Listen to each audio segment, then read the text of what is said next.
ॐ अज्ञानतिमिरान्धस्य ज्ञानाञ्जनशलाकया चक्षुरुन्मीलितं येन तस्मै श्रीगुरवे नमः। श्रीचैतन्यमनोभीष्टं स्थापितं येन भूतले स्वयं रूपा कदा मह्यं ददाति स्वापदान्तिकम्।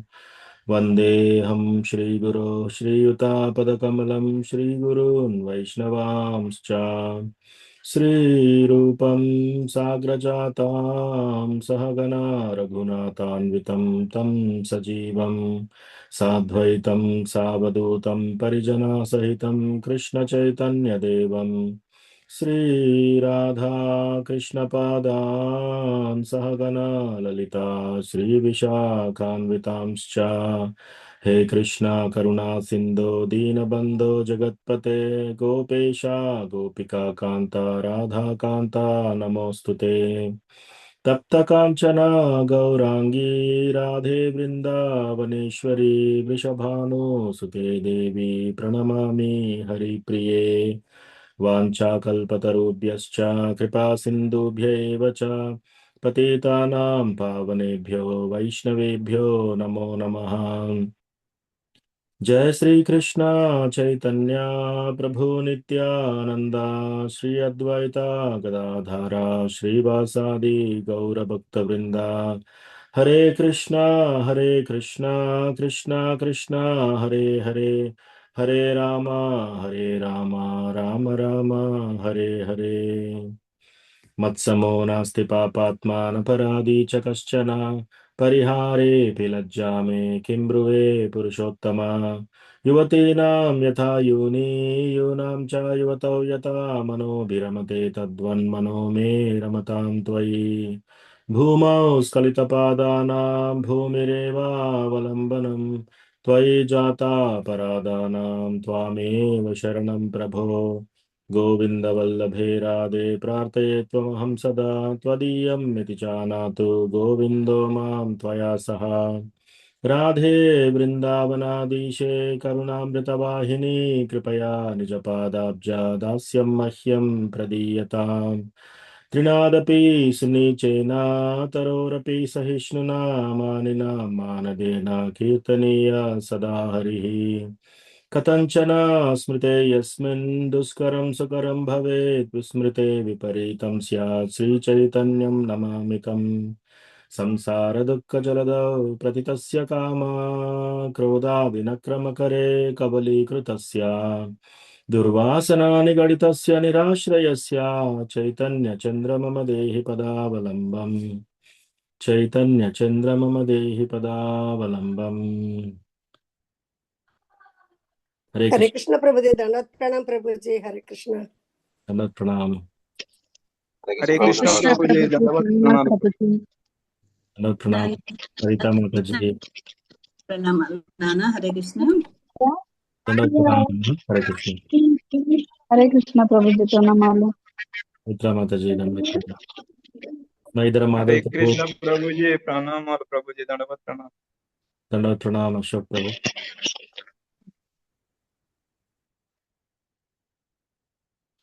ఓకే, సో ఈరోజు క్లాస్ ప్రారంభించే ముందు ఎవరికైనా ఏమైనా ప్రశ్నలు ఉన్నాయా, ఏమైనా టాపిక్స్ డిస్కస్ చేయాలని ఉందా? ప్రభు జీ, నాకు ఒక రెండు సందేహాలు ఉన్న ప్రభు జీ, అడగమంటారా? ఎస్ మాతాజీ.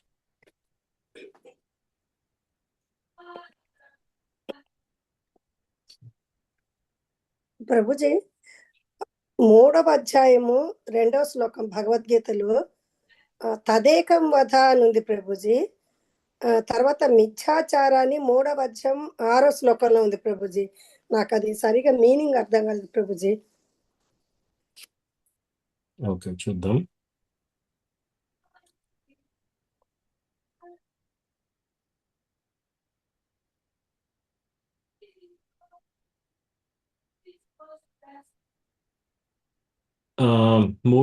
మూడో చాప్టర్ 2వ శ్లోకం మాతాజీ. 2వ శ్లోకం ప్రభుజీ, తదేకం వధ.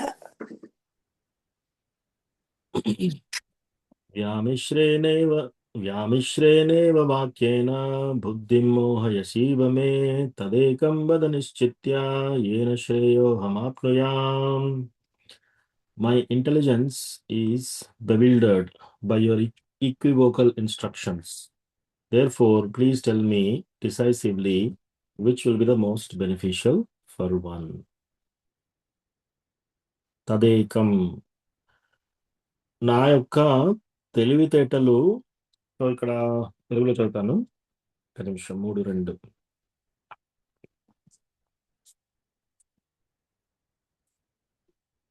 సెంటెన్సెస్ కావాలి ప్రభుజీ. ఓకే. అనేక అర్థములు కలిగిన నీ బోధనలచే నా బుద్ధి మోహము నొందినది. కావున నాకు ఏది అత్యంత శ్రేయోదాయకమో దయచేసి నిశ్చయముగా తెలియజేయము. సో అర్జునుడు ఈ చాప్టర్ లో చెప్తున్నాడు అనమాట. ఓ కేశవ, ఓ జనార్దన, ఓ కేశవ, కామ్యకర్మ కన్నను బుద్ధియే ప్రశస్తరమని నీవు భావించినచో ఎందులకు నన్ను ఇట్టి ఘోరమైన యుద్ధమునందు నియోగించుచున్నావు. సో కామ్యకర్మలు చేసే బదులు బుద్ధియే ఇంకా దానికంటే ఉత్తమమైనదని నువ్వు నాకు చెప్పినప్పుడు, సో కృష్ణ ఏం చెప్తున్నాడు యాక్చువల్గా సెకండ్ చాప్టర్ మొత్తంలో ఫస్ట్ కృష్ణ ఏం చేస్తాడంటే సోల్ గురించి చెప్తాడు. ఆత్మతత్వ జ్ఞానం, నువ్వు శరీరం కాదు, నువ్వు ఆత్మవి. సో తర్వాత ఆత్మ గురించి అనాలిసిస్ చేస్తారనమాట. ఆత్మ గురించి మొత్తం అనాలిసిస్ చేసిన తర్వాత కర్మయోగాలకు వెళ్ళి కర్మ గురించి చెప్తాడనమాట. దాంట్లో ఏంటి, ఫస్ట్ స్వకామ కర్మ గురించి చెప్తాడు, ఆ తర్వాత నిష్కామ కర్మ గురించి చెప్తాడు. నిష్కామ కర్మ గురించి చెప్పిన తర్వాత స్థిత ప్రజ్ఞ అంటే ఎవరు చెప్తారు. ఇవన్నీ చెప్తారనమాట. ఇవన్నీ ఎక్స్ప్లెయిన్ చేస్తున్నారు. ఇవన్నీ ఎక్స్ప్లెయిన్ చేసినప్పుడు దాంట్లో కూడా ఒక బుద్ధి యోగ, భక్తి యోగ గురించి కూడా ఒక శ్లోక వస్తుంది. సో ఇవన్నీ చెప్పినాక అప్పుడు అర్జునుడు అంటున్నాడు అనమాట, సో జనార్దన, ఓ కేశవ, కామ్యకర్మలు అంటే ఏంటి, స్వకామ కర్మయోగ.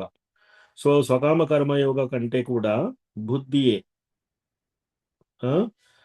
ప్రశస్తమైనది. సో అంటే దానికంటే ఉత్తమమైనది అని చెప్తున్నావు కదా, మరి నన్నెందులకు ఈ విధంగా యుద్ధం చేయమంటున్నావు?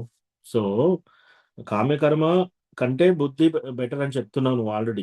అలా చెప్పి మరి నన్నెందుకు యుద్ధం చేయమంటున్నావు అని చెప్పిన తర్వాత వ్యామిశ్రేణేవ వాక్యేన బుద్ధిం మోహయసీవ మే. సో మీ యొక్క వాక్యాల ద్వారా నా యొక్క బుద్ధి కొంచెము బెవిల్డర్ అయిపోతుంది, అంటే నాకు కొంచెం కన్ఫ్యూజన్ లో ఉంది. తదేకం వద నిశ్చిత అంటే ఒకే ఆన్సర్ చెప్పండి నాకు, నిశ్చయంగా నాకు ఏది మంచిది అనేది నాకు ఏదో ఒకటి చెప్పండి అని చెప్తున్నాడు ఇక్కడ. సో అది తదేకం అంటే నాకు ఏదో ఒకటి సూటిగా స్ట్రైట్ గా ఒకటి చెప్పండి అని. ఇది చాలా చాలా చాలా చాలా చెప్పారు ఈ ముందు చాప్టర్ లో, ఏది నాకు నిశ్చయము, ఏది బెటర్ అని చెప్పేసి. సో అది తదేకం అంటే. సో దానికి భగవంతుడు ఆన్సర్ చేస్తున్నాడు ఇక్కడ ఏమని, శ్రీ భగవాను వాచ లోకేస్మిన్ ద్వివిధా నిష్ఠ పురా ప్రోక్త మయా నగా జ్ఞానయోగేన సాంఖ్యానాం కర్మయోగేన యోగినాం. సో ఇక్కడ క్లియర్ గా చెప్తున్నాడు ఏమని, దేవదేవుడైన శ్రీకృష్ణ భగవానుడు పలికెను, పాపరహితుడైన ఓ అర్జున, ఆత్మానుభూతి పొందగోరు మానవులు 2 రకములు ఇదివరకే నేను వివరించి తిని. కొందరు దానిని సాంఖ్యము మరియు తాత్విక కల్పన ద్వారా అవగతము చేసుకొన గోరగా, మరికొందరు భక్తి యోగం ద్వారా దానిని అర్థం చేసుకోగలుగుతారు. కొందరు ఏంటి, దాని సాంఖ్యయోగం తర్వాత తత్వ అంటే బేసికల్లీ జ్ఞానయోగం ద్వారా అర్థం చేసుకుంటారు, మరికొందరు భక్తి యోగం ద్వారా అర్థం చేసుకుంటారు. అయితే నెక్స్ట్ 4వ శ్లోకంలో ఏం చెప్తున్నాడు,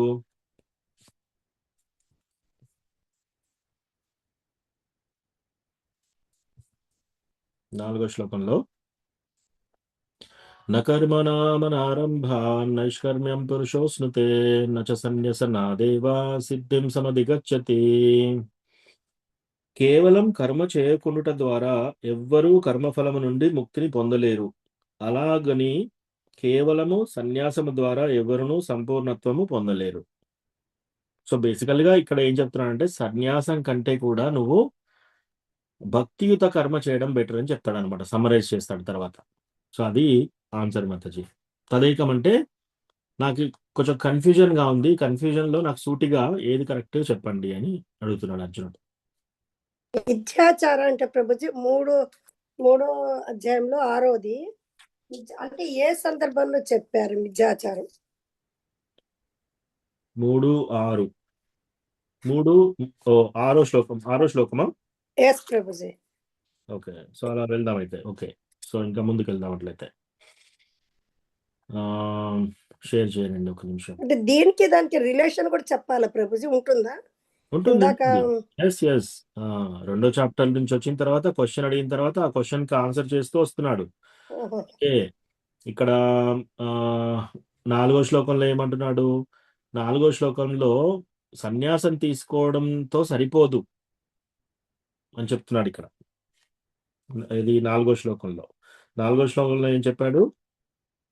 కేవలము కర్మ చేయకుండుట ద్వారా ఎవరునూ కర్మఫలం నుండి ముక్తిని పొందలేరు.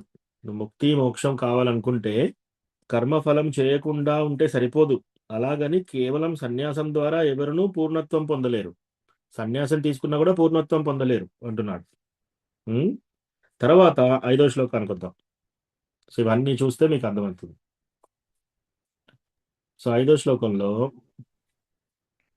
నహి కశ్చిత్ క్షణమపి జాతు తిష్ఠ్యంత్య కర్మకృత్ కార్యతే హ్యవశః కర్మ సర్వ ప్రకృతి జైర్గుణే. ప్రతి మానవుడు భౌతిక ప్రకృతి వలన తాను పొందినటువంటి గుణము అనుసరించి అవశుడై కర్మయందు ప్రేరేపింపబడును. కావున ఏదియును చేయకుండా క్షణకాలం కూడా ఎవరు ఉండజాలరు.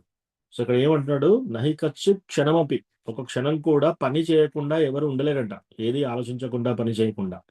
సో ఇంతకుముందు శ్లోకంలో ఏం చెప్పారు? కామ్యకర్మలన్నీ చేయకుండా ఉన్నా సరిపోదు, అటు సన్యాసం తీసుకున్నా సరిపోదు. ఆ రెండూ సరిపోదని చెప్తున్నాడు. ఇక్కడ ఏమంటున్నాడు? అసలు పని చేయకుండా ప్రతి మానవుడు భౌతిక ప్రకృతి త్రిగుణాలచే ఏదో ఒకటి చేస్తూనే ఉంటాడు అనమాట. ఆ గుణాలను అనుసరించి అవశుడైపోయి ఏదో కర్మ చేస్తుంటాడు.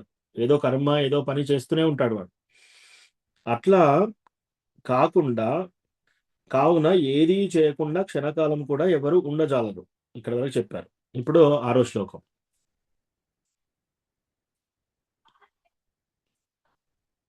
కర్మేంద్రియాణి సంయమ్య యా ఆస్తే మనసా స్మరన్ ఇంద్రియార్థాన్ విమూఢాత్మా మిథ్యాచారస్స ఉచ్యతే. ఇక్కడ ఏమంటున్నాడు? ఓకే, కర్మేంద్రియాలన్నింటినీ నిగ్రహించేసేసి మనస్సు ఇంద్రియాల మందు లగ్నమై యుండువాడు నిశ్చయముగా తాను మోసగించుకొనుచు మిథ్యాచారి అనబడును. ఏంటంట దీని అర్థం ఏంటి? కర్మేంద్రియాలంటే ఏంటి?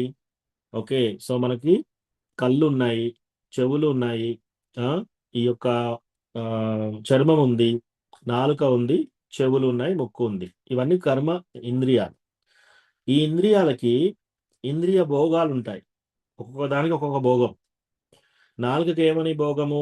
ఏదన్నా కనపడితే తినాలి అని చెప్పేసి, ఏదైనా మాట్లాడాలని చెప్పేసి, గాసిప్, ఏదో ఒకటి మాట్లాడాలి, ఏదో ఒకటి తినాలి. అది నాలుక యొక్క లక్షణం. కళ్ళకి ఏంటిది? ఏదో ఒకటి చూడాలి, చూడకూడని విషయాలన్నీ చూడాలి. చెవులకి ఏంటి? పక్క ఇంటి వాళ్ళు ఏమనుకుంటున్నారు, వీళ్ళు ఏం చెప్తున్నారు, వాళ్ళు ఏం చెప్తున్నారు, వీళ్ళు ఏమనుకుంటున్నారు, వాళ్ళు ఏమనుకుంటున్నారు, ఇవన్నీ వినాలని కుతూహలం చెవులకి. చర్మాన్ని దేనైనా తాకాలని చెప్పేసి. సో ఇవి కర్మ ఇంద్రియాలు. అయితే ఇక్కడ ఏం చేస్తున్నాడు? కర్మేంద్రియాలను నిగ్రహించుకుంటున్నారు. అంటే కర్మేంద్రియాలను ఇంకా వాడట్లేదు, నిగ్రహించుకున్నారు. కానీ మనసు ఎక్కడ ఉంది? మనసు ఇంద్రియార్థములపై మగ్నమైపోయింది. సో టీవీ సీరియల్ చూడట్లేరు వాళ్ళు. 2-3 సంవత్సరాలు అయిపోయింది టీవీ సీరియల్ చూడక. కానీ మైండ్లో మాత్రం ఎప్పుడూ టీవీ సీరియల్ గురించి ఆలోచిస్తున్నారు. మైండ్లో మాత్రం ఇంకా ఇంద్రియ భోగం చేయాలని ప్రయత్నం చేస్తున్నారు. అట్లా మగ్నమై ఉండువాడు నిశ్చయముగా తనను తాను మోసగించుకొనుచు మిథ్యాచారి అనబడును. అటువంటి వాళ్ళు మిథ్యాచారి అనబడరు. సో ఇక్కడ ఏం చెప్తున్నాడు? మనంతట మనము ఎంత నిగ్రహించుకున్నా సరే, హిమాలయాస్కి వెళ్ళినా సరే, కూర్చొని తపస్సు చేసుకున్నా సరే, గట్టిగా అన్ని ఇంద్రియాలను నిగ్రహించుకున్నా సరే, మైండ్ ఎక్కడ ఉంటుంది? మైండ్ ఇంకా ఇంద్రియార్థముల పైన ఉందనుకో, అప్పుడు తనను తాను కొనుచు మిథ్యాచారి అనబడును అటువంటి వాళ్ళను. సో అలా కాకుండా దీనికి ఆన్సర్ ఏం చెప్తాడు?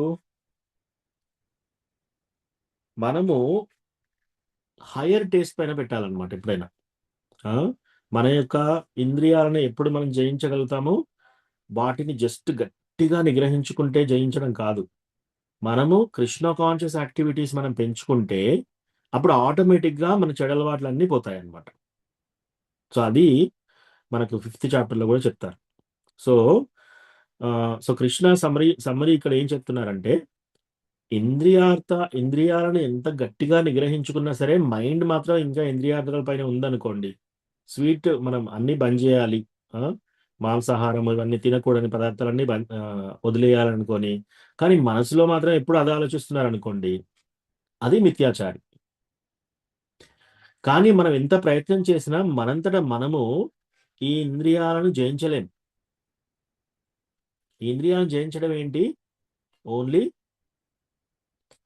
Higher taste. మనకు ఎప్పుడైతే హయ్యర్ టేస్ట్ వస్తుందో అప్పుడే మనము ఈ ఇంద్రియాలను జయించగలుగుతాం అన్నమాట. ఆ శ్లోకం కూడా చూపిస్తాను మీకు.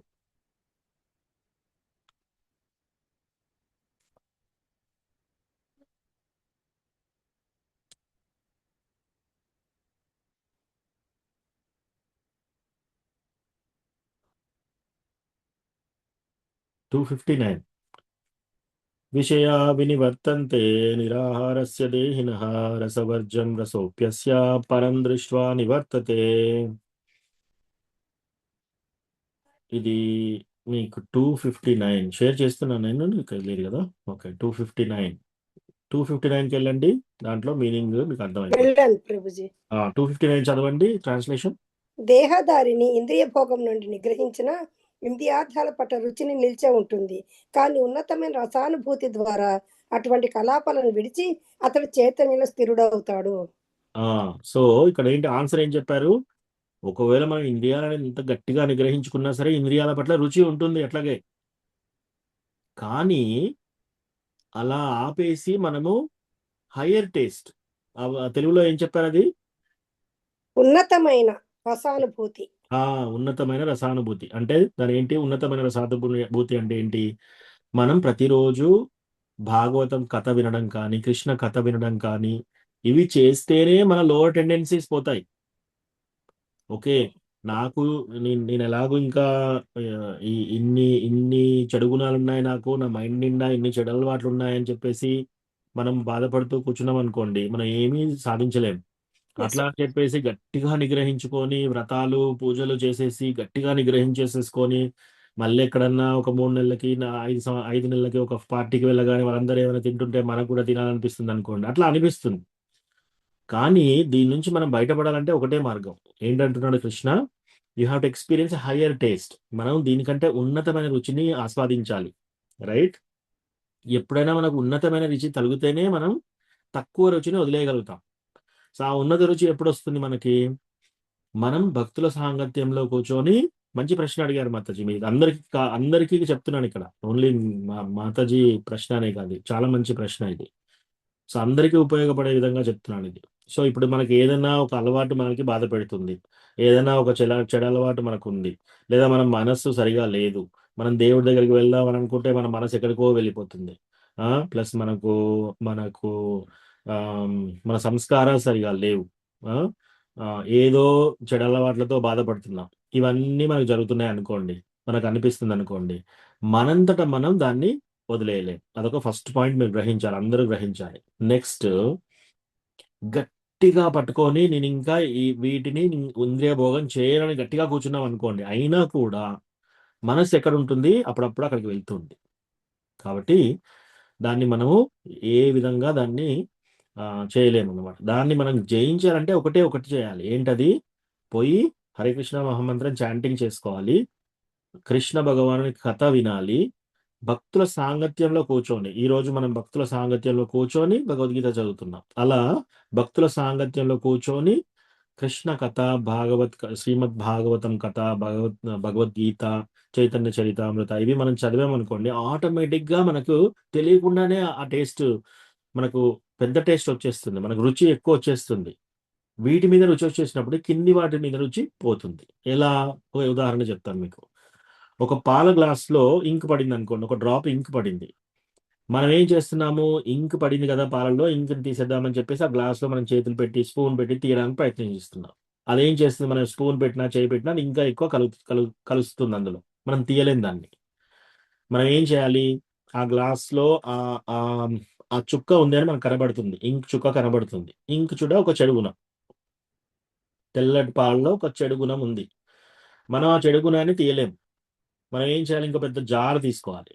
ఆ జార్ నిండా పాలు తీసుకొని ఆ గ్లాస్లో పోస్తూ ఉండాలి. అప్పుడు పొర్లిపోతూ ఆ ఇంకు పోతుంది. తర్వాత కొన్ని రోజులు అయిన తర్వాత ఓన్లీ పాలే మిగులుతాయి. సో మనం కూడా ఏం చేయాలి, మన లోపల ఏమైనా దుర్గుణాలు ఉన్నా సరే, చెడు అలవాట్లు ఉన్నా సరే, మన మైండ్ సరిగా లేకున్నా సరే, మన మైండ్ వేరే ఇతరత్ర విషయాల పట్లకు వెళ్తున్నా సరే, ఇట్లాంటి ఏమన్నా మనకి అనర్థాలు ఏమైనా కనిపిస్తున్నాయి అనుకోండి, మనం ఫస్ట్ థింగ్ ఏం చేయాలి, హరే కృష్ణ మహామంత్రం సిన్సియర్గా చాంటింగ్ చేయాలి. 16 రౌండ్లు చాంటింగ్ చేయాలి. మనకు ఇష్టమైనా ఇష్టం కాకపోయినా సరే, నచ్చినా నచ్చకపోయినా సరే. రెండోది, టెంపుల్కి వెళ్ళి మన కళ్ళ ద్వారా టెంపుల్లో భగవంతుని దర్శనం చేస్తే మన కళ్ళకి హయ్యర్ టేస్ట్ తగ్గుతుంది కాబట్టి ఇంకా పిచ్చి పిచ్చి విషయాలు చూడవలసిన అవసరం మన కళ్ళకి అట్రాక్షన్ రాదనమాట. మనం ఎప్పుడైతే వెళ్ళి కీర్తన వింటున్నాము, ప్లస్ భగవంతుని కథ వింటున్నాము, క్లాస్లో భాగవతం క్లాస్ వింటున్నాం చెవులను ఉపయోగించి, అప్పుడేమవుతుంది, ఇతరత్ర ఫ్రెండ్స్ చెప్పే పిచ్చి పిచ్చి మాటలు, అవి ఇవి టాపిక్స్, పాలిటిక్స్, చాడీలు, వీళ్ళు ఏం చేశారు వాళ్ళు ఏం చేశారు ఇవి వినకుండా అది హయ్యర్ టేస్ట్ వచ్చేస్తుంది అనమాట, ఉన్నతమైన రుచి ఏర్పడుతుంది. సేమ్ థింగ్ నాలుకకి ఎప్పుడైనా మీరు కృష్ణ ప్రసాదము టేస్ట్ ఇప్పించారనుకోండి, ఆ తర్వాత మిగతా చెడు పదార్థాలు మీరు తినకుండా ఉండగలుగుతారు అట్లా. సో అట్లా మనం హయ్యర్ టేస్ట్ పరం దృష్ట్వా నివర్తతే, మనం ఎంత బిగ్గరగా పట్టుకొని అని చేసినా సరే మైండ్ అప్పుడప్పుడు అక్కడికి వెళ్తుంది అనమాట. దీన్ని అధిగమించాలంటే ఒకటే మార్గం, ఏంటది, కృష్ణ కాన్షియస్ యాక్టివిటీస్ ఎక్కువ చేయాలి. అందుకే కదా మనం టెంపుల్కి రండి, భగవద్గీత వినండి, క్లాస్కి రండి, క్లాస్లో కూర్చోండి, ఇవన్నీ ఎందుకు చెప్తాము, మనంతటా మనం ఏ గుణాన్ని నుంచి మనం బయటపడలేం. అది పడాలి అంటే మనం ఓన్లీ భక్తుల సాంగత్యంలోకి వచ్చేసి మనం ఇవన్నీ చేస్తే ఆటోమేటిక్గా అవి ఎదిగిపోతాం అనమాట. హయ్యర్ టేస్ట్ వస్తుంది, ఉన్నతమైన రుచి మనకు వస్తుంది. ఉన్నతమైన రుచి వచ్చినప్పుడు కింది చిన్న చిన్న అలవాట్లన్నీ పోతాయి, పిచ్చి అలవాట్లు. ఓకేనా మాతాజీ? ఇంకోటి చిన్న అర్థమైంది ప్రభుజీ, చాలా బాగుంది ప్రభుజీ. ఇప్పుడు మనము మిథ్యాచారాది దాన్ని మనం చెప్పి, అంటే రేపు అది ఉంది ప్రభుజీ, అడుగుతారు సార్, అదే ప్రభుజీ, అది మిథ్యాచారాన్ని మన ఇంద్రియాలు ఈ విధంగా ఉంటున్నాయి అని చెప్పి మళ్ళీ దానికి సొల్యూషన్ కూడా చెప్పాలి కదా ప్రభుజీ, దానికి ఆన్సర్ అంటే ఫుల్ ఆన్సర్ అంటే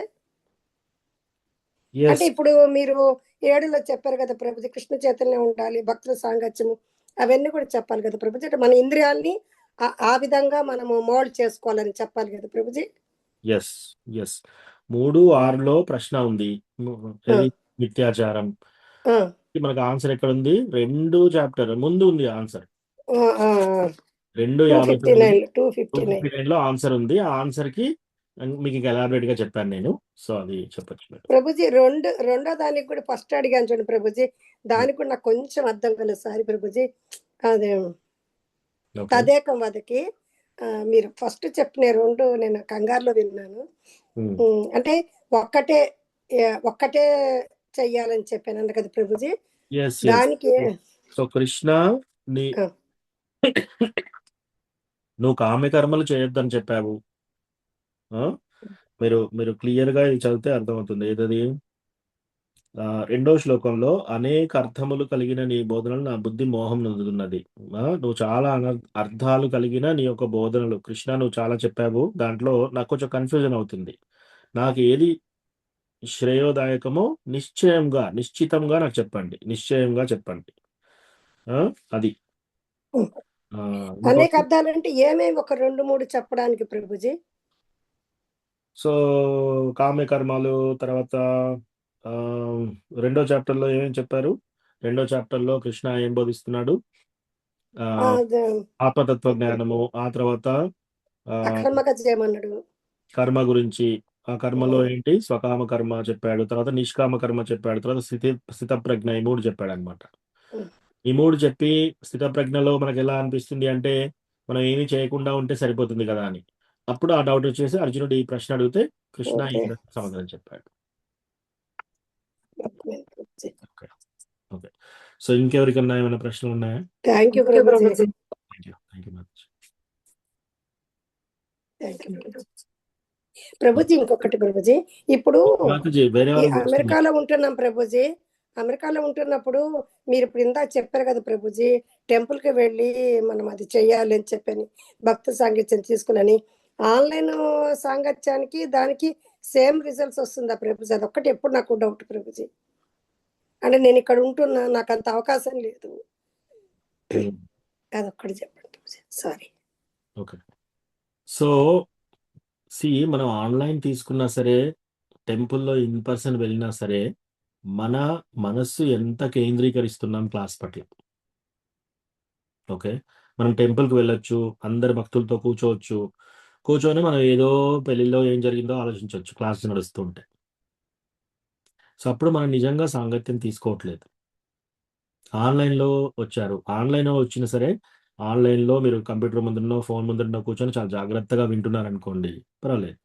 మన మైండ్ ఎక్కడుంది ఇంపార్టెంట్. మనం ఎక్కడ కేంద్రీకరిస్తున్నాం మన మైండ్, మన మనస్సును ఎక్కడ ఉంది, అది ఇంపార్టెంట్. మనం టెంపుల్లో పోయి అందరిలో పట్ల కూర్చున్న కూడా ఏదో గొడవ గురించి ఆలోచిస్తున్నాం అనుకోండి, అప్పుడు మనకు అక్కడ సాంగత్యం నిజంగా తీసుకోవట్లేదు అక్కడ. సో ఆ విధంగా ఎలా తీసుకున్నా ఓకే, కానీ మనకు వీలైతే ఇన్ పర్సన్ వెళ్ళడం బెటర్. టెంపుల్ ఇక్కడ అమెరికాలో ఉన్నా ఎక్కడున్నా సరే, అక్కడ లోకల్ టెంపుల్ ఎక్కడున్నా అది కనుక్కోండి, అక్కడికి వెళ్ళండి. ఇన్ పర్సన్ వెళ్ళి భక్తులతో కలిసి భక్తులతో కూర్చొని కీర్తన చేస్తూ ఉంటే ఆ వైబ్రేషన్ వేరే ఉంటుంది. సో 100% అది మనం వినియోగించుకోవాలి. ఒకవేళ అది మనకు ఆ సౌకర్యం లేదు, మనల్ని తీసుకెళ్లేవారు లేరు, అటువంటిది ఉంటే ఎస్ ఆన్లైన్ తీసుకోండి.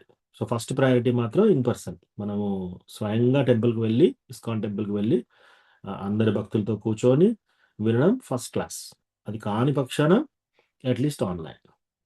ఈ రెండిట్లలో కూడా ఏదైనా సరే మన మైండ్ ఏకాగ్రతతో వినాలి. ఓకే మాతాజీ.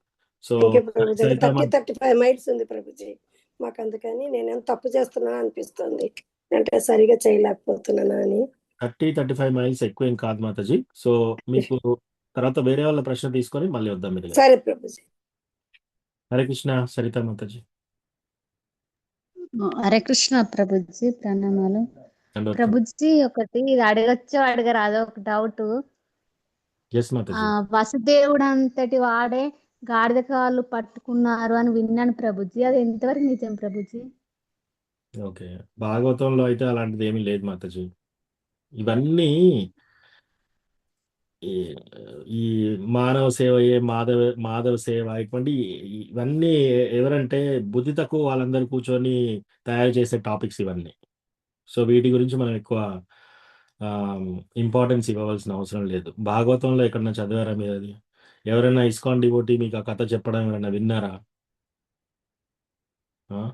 సినిమాలు తీసేవాళ్ళు, మా డబ్బు చేసుకునే వాళ్ళు, నావెల్స్ రాసేవాళ్ళు, కథలు కవిత్వాలు రాసేవాళ్ళు, వాళ్ళ ఊహాగానాలతో ఏదో పిచ్చి పిచ్చి రాతలు రాస్తుంటారు.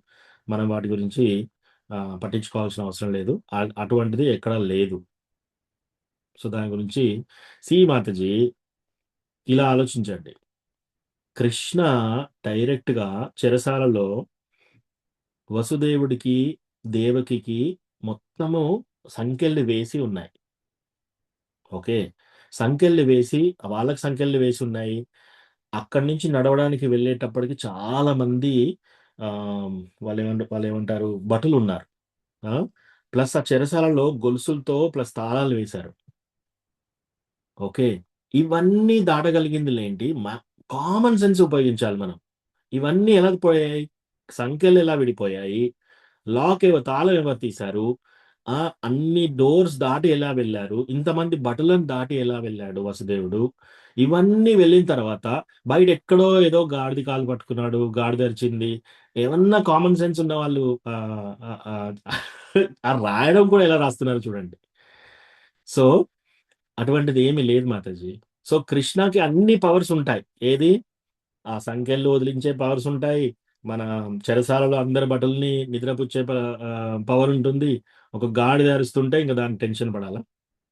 వసుదేవుడు వెళ్ళి ఆ కాళ్ళు పట్టుకొని ఆపుతాడా? ఎక్కడన్నా గాడిద అరుస్తుంటే మీరు ఈ ప్రశ్న ఎవరన్నా ఇది చెప్తే మీరు ఈ సమాధానం చెప్పండి. మీరు ఎక్కడన్నా గాడిద అరుస్తుంటే వెళ్ళి మీరు కాలు పట్టుకోండి, ఆ గాడిద ఆ అరుపు ఆపేసిందా లేదా చెప్పండి. దాని తర్వాత నేను ఆన్సర్ చేస్తానని చెప్పండి. రైట్. సో ఇక్కడ కూడా ఆ, ఆ, గాడిద అరుస్తుంటే మనం వెళ్ళి కాలు పట్టుకుంటే అది ఆగుద్దా? ఒక యానిమల్, పశువు. సో ఎస్ మాతాజీ, ఇటువంటిది ఏం లేదు. Thank you Prabhuji. ఈసారి ఎవరన్నా అంటే ఇలా సమాధానం చెప్పచ్చు Prabhuji. Yes thank you. Sir, అంటే ఒక ఎగ్జాంపుల్ చూపించండి. మీరు గాడిద ఒకసారి అరుస్తుంది కదా, దాని వెనకాల పరిగెట్టి కాలు పట్టుకొని అరుపు ఆపించి చూడండి, దాంట్లో ఆన్సర్ వచ్చేస్తుంది. ఓకే, పవిత్ర మాతాజీ. ఎస్ ప్రభు. హరే కృష్ణ. హరే కృష్ణ మాతాజీ. ప్రభుజీ, భక్తిలో మనకు అప్ డౌన్స్ వస్తుంటే హౌ వి కెన్ స్ట్రాంగ్, ఎట్లా మనము మనల్ని మనం స్ట్రాంగ్ గా చేసుకోవాలి ప్రభు? స్టేబుల్ గా ఉండడానికి కానీ, స్ట్రాంగ్ గా ఉండడానికి కానీ మనం any suggestions please? Yes Mataji. So మీరు విల్లు ఉంది కదా, విల్లుని ఎంత వెనక్కి లాగితే ఆ బాణం అంత ముందుకు వెళ్తుందా లేదా?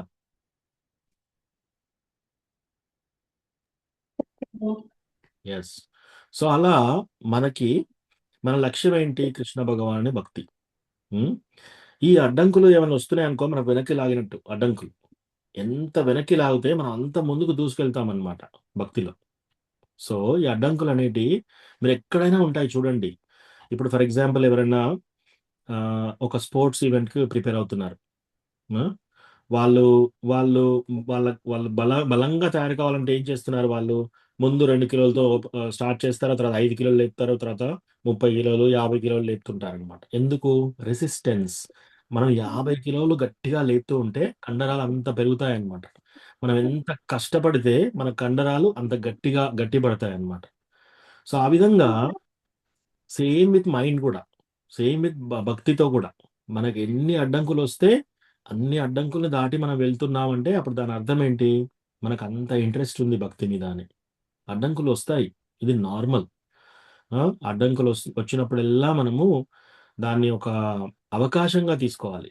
మనకు అడ్డంకులు వస్తున్నాయి అంటే అది ఒక అవకాశం కింద తీసుకొని ముందుకు వెళ్ళాలి. కృష్ణకి ప్రే చేయాలి. కృష్ణ, ఈ అడ్డంకుల ద్వారా నాకు టెస్ట్ పెడుతున్నావు, ఈ టెస్ట్ పాస్ కావాలి అని చెప్పేసి ముందుకు వెళ్ళాలి. కొన్ని చాలా చాలా గట్టిగా ఉంటాయి, కొన్ని చాలా చాలా తీవ్రంగా ఉంటాయి. దాంట్లో మీరు ఏంటంటే మనకు శక్తి సరిగా లేనప్పుడు ఏం చేయాలి? అప్పుడు మనము కృష్ణ భగవానునికి ప్రేయర్ చేయాలి. ఒక చిన్న కథ చెప్తాను మీకు. సో వానరాలు అందరూ సముద్రం దగ్గరికి వెళ్తారు. వెళ్ళిన తర్వాత రామచంద్రుడు పంపిస్తాడనమాట. సుగ్రీవుడు రామచంద్రుడు ప్లాన్ చేసేసి కొందరు వానర సైన్యాన్ని ఉత్తరం దిక్కి, కొందరు తూర్పుకి, కొందరు ఉత్తర దక్షిణ, అందరి దక్షిణ గ్రూప్ వస్తారు. సో దక్షిణంలోకి వచ్చిన గ్రూపు హనుమాన్, వీళ్ళందరూ ఉంటారు. అంగదుడు, హనుమాన్, జాంబవాన్, తర్వాత ఇంకా చాలా మంది వానర ఉంటారన్నమాట అక్కడ. సో అందరు అక్కడికి చేరుతారు. అక్కడికి చాలా కష్టాలు పడి చేరుతారు. అక్కడికి రావడమే చాలా పెద్ద ఎత్తు. అక్కడ చూస్తే పెద్ద సముద్రం. అక్కడ జాంబవంతుడు అడుగుతున్నాడు అందరినీ, ఓకే ఇప్పుడు చెప్పండి ఎవరెవరు ఎంత జంప్ చేయగలుగుతారు ఇక్కడ నుంచి అని. ఒకతను వచ్చేసి నేను ఒక 10 యోజనాలు జంప్ చేస్తానని. ఇంకొక వానర వస్తాడు, నేను 20 యోజనాలు జంప్ చేస్తానని. ఇంకొక వానర వస్తాడు, నేను 40 యోజనాస్, నేను 100 యోజనాస్. ఇట్లా అందరు చెప్తున్నారు అనమాట. సో అక్కడ అంగదుడు వస్తాడు లాస్ట్కి. తర్వాత జాంబవాన్ కూడా చెప్తాడు అనమాట, నేను యవ్వనంలో ఉన్నప్పుడు నేను ఇది ఈజీగా జంప్ చేసి మళ్ళీ రాగలుగుతాను, కానీ ఇప్పుడు నేను ముసలివాడిని అయ్యాను. ఇవన్నీ చెప్పిన తర్వాత అంగదుని పిలుస్తారు. అంగదుని పిలిస్తే ఎస్, నేను ఈ సముద్రం మొత్తం జంప్ చేయగలుగుతాను, 800 యోజనాలు ఈజీగా దాటగలుగుతాను. కానీ దాటిన తర్వాత అక్కడ లంకా నగరంలో రకరకాల అట్రాక్టివ్ థింగ్స్ ఉన్నాయి అక్కడ. అట్రాక్టివ్ థింగ్స్ అంటే ఏంటి? ఇంద్రియ భోగాలు చాలా ఎక్కువ ఉన్నాయి అక్కడ. ఆ ఇంద్రియ భోగాలకు లోన్ అయిపోయి నేను మళ్ళీ వెనక్కి వస్తానో లేనో, అక్కడే సెటిల్ అయిపోతాను నేను.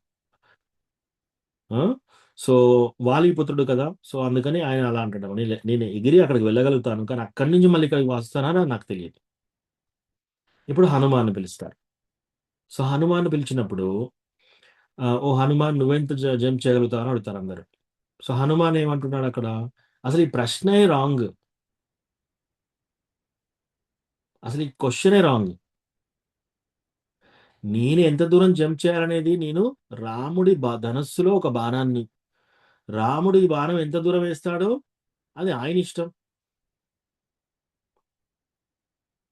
సో నన్ను ఎంత దూరం జంప్ చేపిస్తాడో అది రాముడి ఇష్టం. అట్లా అన్నమాట. సో మనము ఈ ప్రాబ్లం సాల్వ్ చేయగలుగుతామా లేదా అనేది మనం అది రాంగ్ క్వశ్చన్ హనుమాన్ లాగా ఆలోచించాలి. ఇంత పెద్ద భారం, ఇంత పెద్ద ప్రాబ్లం వచ్చి పడింది, ఇన్ని అడ్డంకులు వస్తున్నాయి, ఈ అడ్డంకులు వస్తుంటే మనం ఇది చేయగలుగుతామా లేదా? కాదు. మనము రాముడి చేతిలో బాణం, మనం కృష్ణ చేతిలో ఒక బాణం. కృష్ణ మనల్ని ఎంత దూరం విసురుతాడు, ఎంత దూరం పంపిస్తాడు, అది కృష్ణ ఇష్టం, అది రామ ఇష్టం. మనం ఏం చేయాలి? ఓన్లీ ఇన్స్ట్రుమెంట్ కావాలి. వీళ్ళందరూ ఏం చేస్తున్నారు? నేను ఎంతవరకు చేయగలుగుతున్నానని చెప్తున్నారు. హనుమాన్ ఏం చేస్తున్నాడు? నేను ఎంతవరకు చేయగలుగుతున్నానని చెప్పట్లేడు. అది రాముడి ఇష్టం, కృష్ణ ఇష్టం. మనం కూడా ఆ విధంగా కావాలన్నమాట. సో మనం భక్తి చేస్తూ పోతుంటే మన ఫెయిత్ కూడా అలా పెరుగుతుంది, మన నమ్మకం కూడా అలా పెరుగుతుంది. మొదలు కొంత ఉంటుంది, చాలా చిన్నగా ఉంటుంది. మొత్తం మిగతాదంతా మన మన శక్తుల మీద ఆధారపడతాం అనమాట. ఆ తర్వాత క్రమక్రమంగా ఏమవుతుంది? మనం కృష్ణ యొక్క షెల్టర్ తీసుకోవాలి. షెల్టర్ అంటే ఇదే. కృష్ణ యొక్క శరణాగతి అంటే ఏంటి? నేను కాదు ఇక్కడ చేసేది, కృష్ణ ఎంతవరకు చేయిస్తాడో చూద్దాం. ఈ క్లాస్ చెప్పడానికి వచ్చినప్పుడు కూడా నేను ఎంతవరకు చెప్తాననేది కాదు అక్కడ. కృష్ణ ఏ విధంగా నాతో క్లాస్ చెప్పిస్తాడు, ఏ విషయాలు బయటికి తీస్తాడు, అది కృష్ణ ఇష్టం. సో అక్కడ మన గొప్పతనం ఏమీ లేదు. ఏది ఒక్క వర్డ్ వచ్చినా అది కృష్ణ యొక్క గొప్పతనం. మనం ఏ డివోషనల్ సర్వీస్లో మనం ఏ పని చేయగలిగినా, వంట చేయగలిగినా మంచిగా అది కృష్ణ ఇచ్చిన ఆర్టే, కృష్ణ ఇచ్చిన తెలివితేటలే.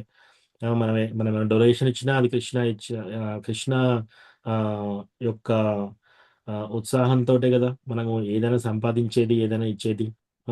సో మన సేవ కూడా అంతే. మనం ఏదైనా సేవ చేసినా, మనం ఏదైనా దేని నుంచి బయటపడాలన్నా కూడా కృష్ణ స్ఫూర్తితోనే మనం బయటికి వస్తాం. సో ఎస్, ఎంత పెద్ద అడ్డంకులు ఉన్నా సరే అది మనము దాటాలి. కృష్ణ భగవానుడి భక్తులు ముందుకు వెళ్ళాలి.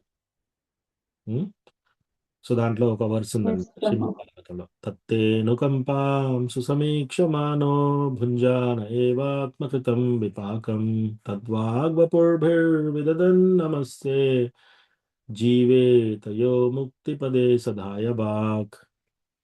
సో దీంట్లో ఏమంటున్నారంటే, ఏమైనా కష్టాలు వచ్చినప్పుడు మనం ఆ కష్టాలను పడుతూ కూడా భక్తి చేస్తున్నాం అనుకో, ఇంకా వాళ్ళకి సీల్ అయిపోయింది. వాళ్ళకేంటి? వాళ్ళకి అర్హత వచ్చేసింది, ఇంకా మోక్షానికి అర్హత వచ్చేసింది వాళ్ళకి. ఎందుకు? ఇన్ని కష్టాలు వచ్చినా సరే ఇంకా భక్తి చేస్తున్నారు వాళ్ళు. ఈ శ్లోకం ప్రకారం ఎన్ని కష్టాలు వచ్చినా సరే ఇంకా భక్తి చేస్తున్నారు అంటే వాళ్ళ సీట్ గ్యారంటీ అయిపోయింది వాళ్ళకి. ఇన్ని కష్టాల్లో భక్తి చేస్తున్నారు కాబట్టి మోక్షానికి అర్హత వచ్చేసింది వాళ్ళకి. ఓకేనా Mataji?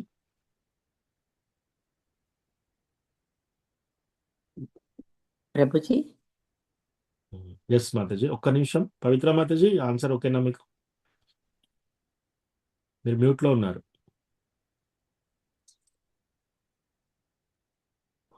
Okay Mataji, unmute problem ఉన్నట్టుంది. ఎస్ మాతాజీ, వసంతి మాతాజీ. ప్రభుజీ మీరు చెప్పారు కదా, నేను అనేది ఏమి చేయను, భగవంతుడు ఇచ్చలేకపోతే ఏమీ జరగదు అనేసి. ఇట్లనే కనకదాసు అనే ఆయన కూడా మహాభక్తుడు. ఆయన కానీ బ్రాహ్మణుడు కాదు అనేసి ఓ మఠం వాళ్ళంతా ఆయనని వెలివేస్తారు.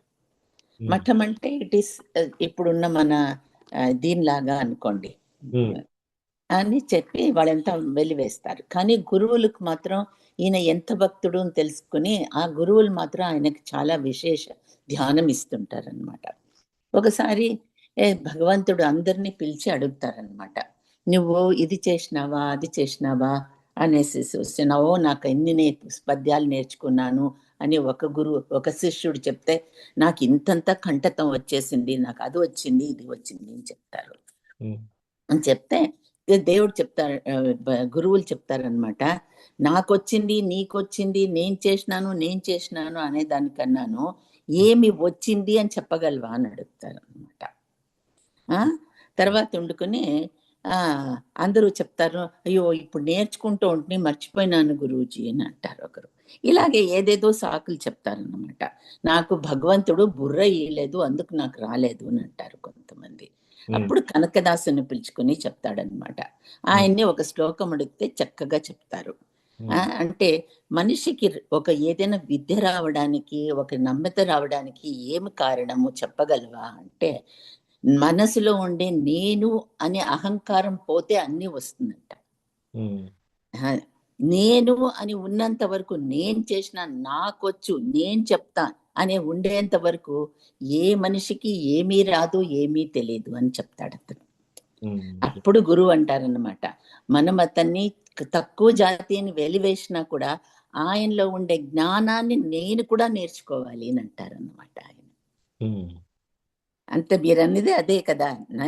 నేను చేస్తాను, నేను అనే దానికన్నాను భగవంతుడు నాకు కెపాసిటీ ఇచ్చి నన్ను చేయిస్తే అన్నీ జరుగుతుంది అంతే, లేకపోతే ఏమీ జరగదు.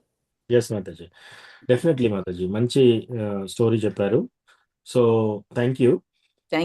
మనము డిస్కస్ చేసే దాన్ని ఇన్ లైన్ లో ఉంది, కానీ దీన్ని కొందరు ఏ విధంగా వాడతారంటే, ఓకే నాతో చాంటింగ్ కూడా భగవంతుడే చేయిస్తాడు, నేను ఓన్లీ భగవంతుని చేతిలో ఒక బాణాన్ని కదా, నేను చాంటింగ్ కూడా ఇప్పుడు ఎందుకు చేయట్లేనంటే భగవంతుడు నాకు ఇంకా అది ఇవ్వలేదు. బుక్ డిస్ట్రిబ్యూషన్కి వెళ్తాం మేము, బుక్ డిస్ట్రిబ్యూషన్కి వెళ్ళేసి వాళ్ళకి ఈ భాగవతం చూసి ఇది తీసుకోండి, ఇది చాలా బాగుంటుంది అంటే, మీరు చాలా మంచి పని చేస్తున్నారు, నాకు ఒకరోజు టైం వస్తుంది, నాకు భగవంతుడు ఒకరోజు ప్రేరేపిస్తాడు, మీకు అందరికీ అది వచ్చేసింది ఆ యోగం, భగవంతుడు మీకు ఆ యోగం ఇచ్చాడు కాబట్టి మీరు ఈ పని చేస్తున్నారు, చాలా మంచి పని చేస్తున్నారు మీరు, ఓకే అలా మెచ్చుకుంటారు. మరి మీరు కూడా తీసుకోండి, ఇది మంచి పనే కదా అంటే, ఇంకా మాకు ఆ టైం ఇవ్వలేదు భగవంతుడు. అవును ప్రభుజీ, మీరు చెప్పింది కరెక్ట్. కొంతమంది అలా కూడా తీసుకుంటారు. సో అట్లా తీసుకోకూడదు. నాకు బుద్ధి లేదు చదవడానికి, నాకు బుద్ధి లేదు భగవద్గీత క్లాస్ అటెండ్ చేయడానికి, అది వచ్చినప్పుడు చూసుకుందాం లేని కూడా అనేవాళ్ళు ఉన్నారు. మీరు కరెక్ట్ గా చెప్పారు. అట్లా ఒకరోజు ఉగాది ఫంక్షన్ కి వచ్చిన ఒక ఇద్దరు భార్యాభర్తలు ఉన్నారు. సో అతన్ని అడిగాను అనమాట, నువ్వు ప్రతిరోజు అన్నం తినేటప్పుడు ఈ విధంగానే అనుకుంటున్నావా, భగవంతుడు ఇస్తేనే తింటాను లేకపోతే నేను తినను అని అనుకుంటున్నావు అంటే, ఇంకా ఆయన కోపం వచ్చేసింది అక్కడ. సో సో మన ప్రయత్నం మనం డెఫినెట్లీ చేయాలి. సో దీన్ని ప్రతి ఇటువంటి విషయాలు ఏంటంటే 2 యాంగిల్స్ లా వాడుకుంటారు. ఏది ఏది కరెక్ట్, ఏ విధంగా తీసుకోవాలనేది మనకి తెలియకపోతే అట్లీస్ట్ ఒక మెంటర్ని అడిగి తెలుసుకోవాలన్నమాట. సో అందుకని ఎస్, ఈ విషయం మంచిదే, కానీ ఇట్లా ఈ విధంగా తీసుకునే వాళ్ళు కూడా కొందరు ఉన్నారు.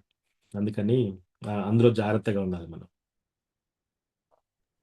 అవును ప్రభుజీ, మీరు చెప్పిన దాంట్లో 100% కరెక్ట్. కానీ మనిషికి నేను అనేది పోతే ఒక విధమైన ప్రశాంతతను వస్తుంది, భగవంతులో నమ్మకము వస్తుంది. ఎస్ అది అల్టిమేట్ స్టేజ్ మాతాజీ.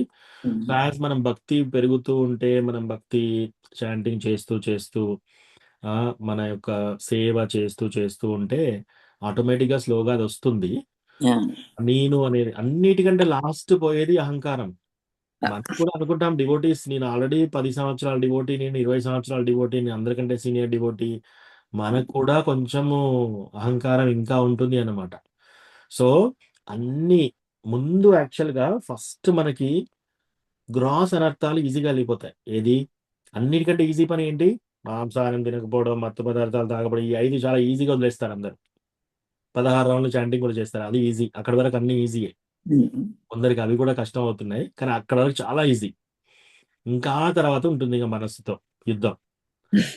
మనస్సుతో దాని వాచో వేగం, మన మాటల్ని మనము అణుచుకోలేకపోతాము. తర్వాత క్రోధ వేగం, మన కోపాన్ని, మన మనస్సు వేగాన్ని, ఉదరోపస్థ వేగం, ఇవన్నీ మనము చేయలేకపోతుంటాం. దీన్ని బట్టి ఇవి సటిల్ అనర్థాస్ అనమాట.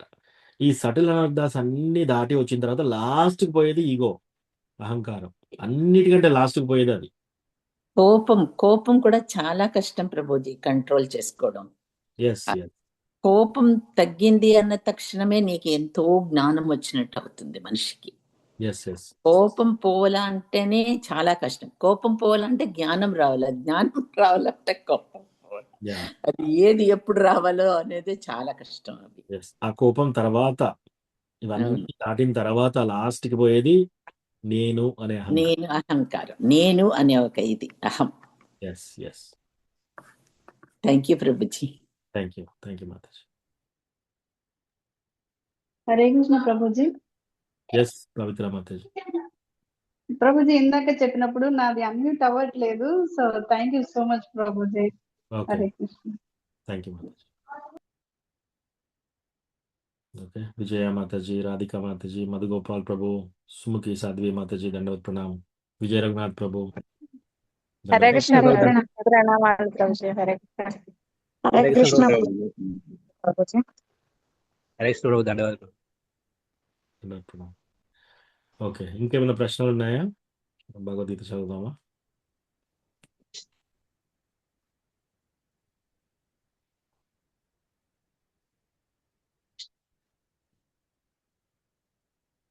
ఓకే,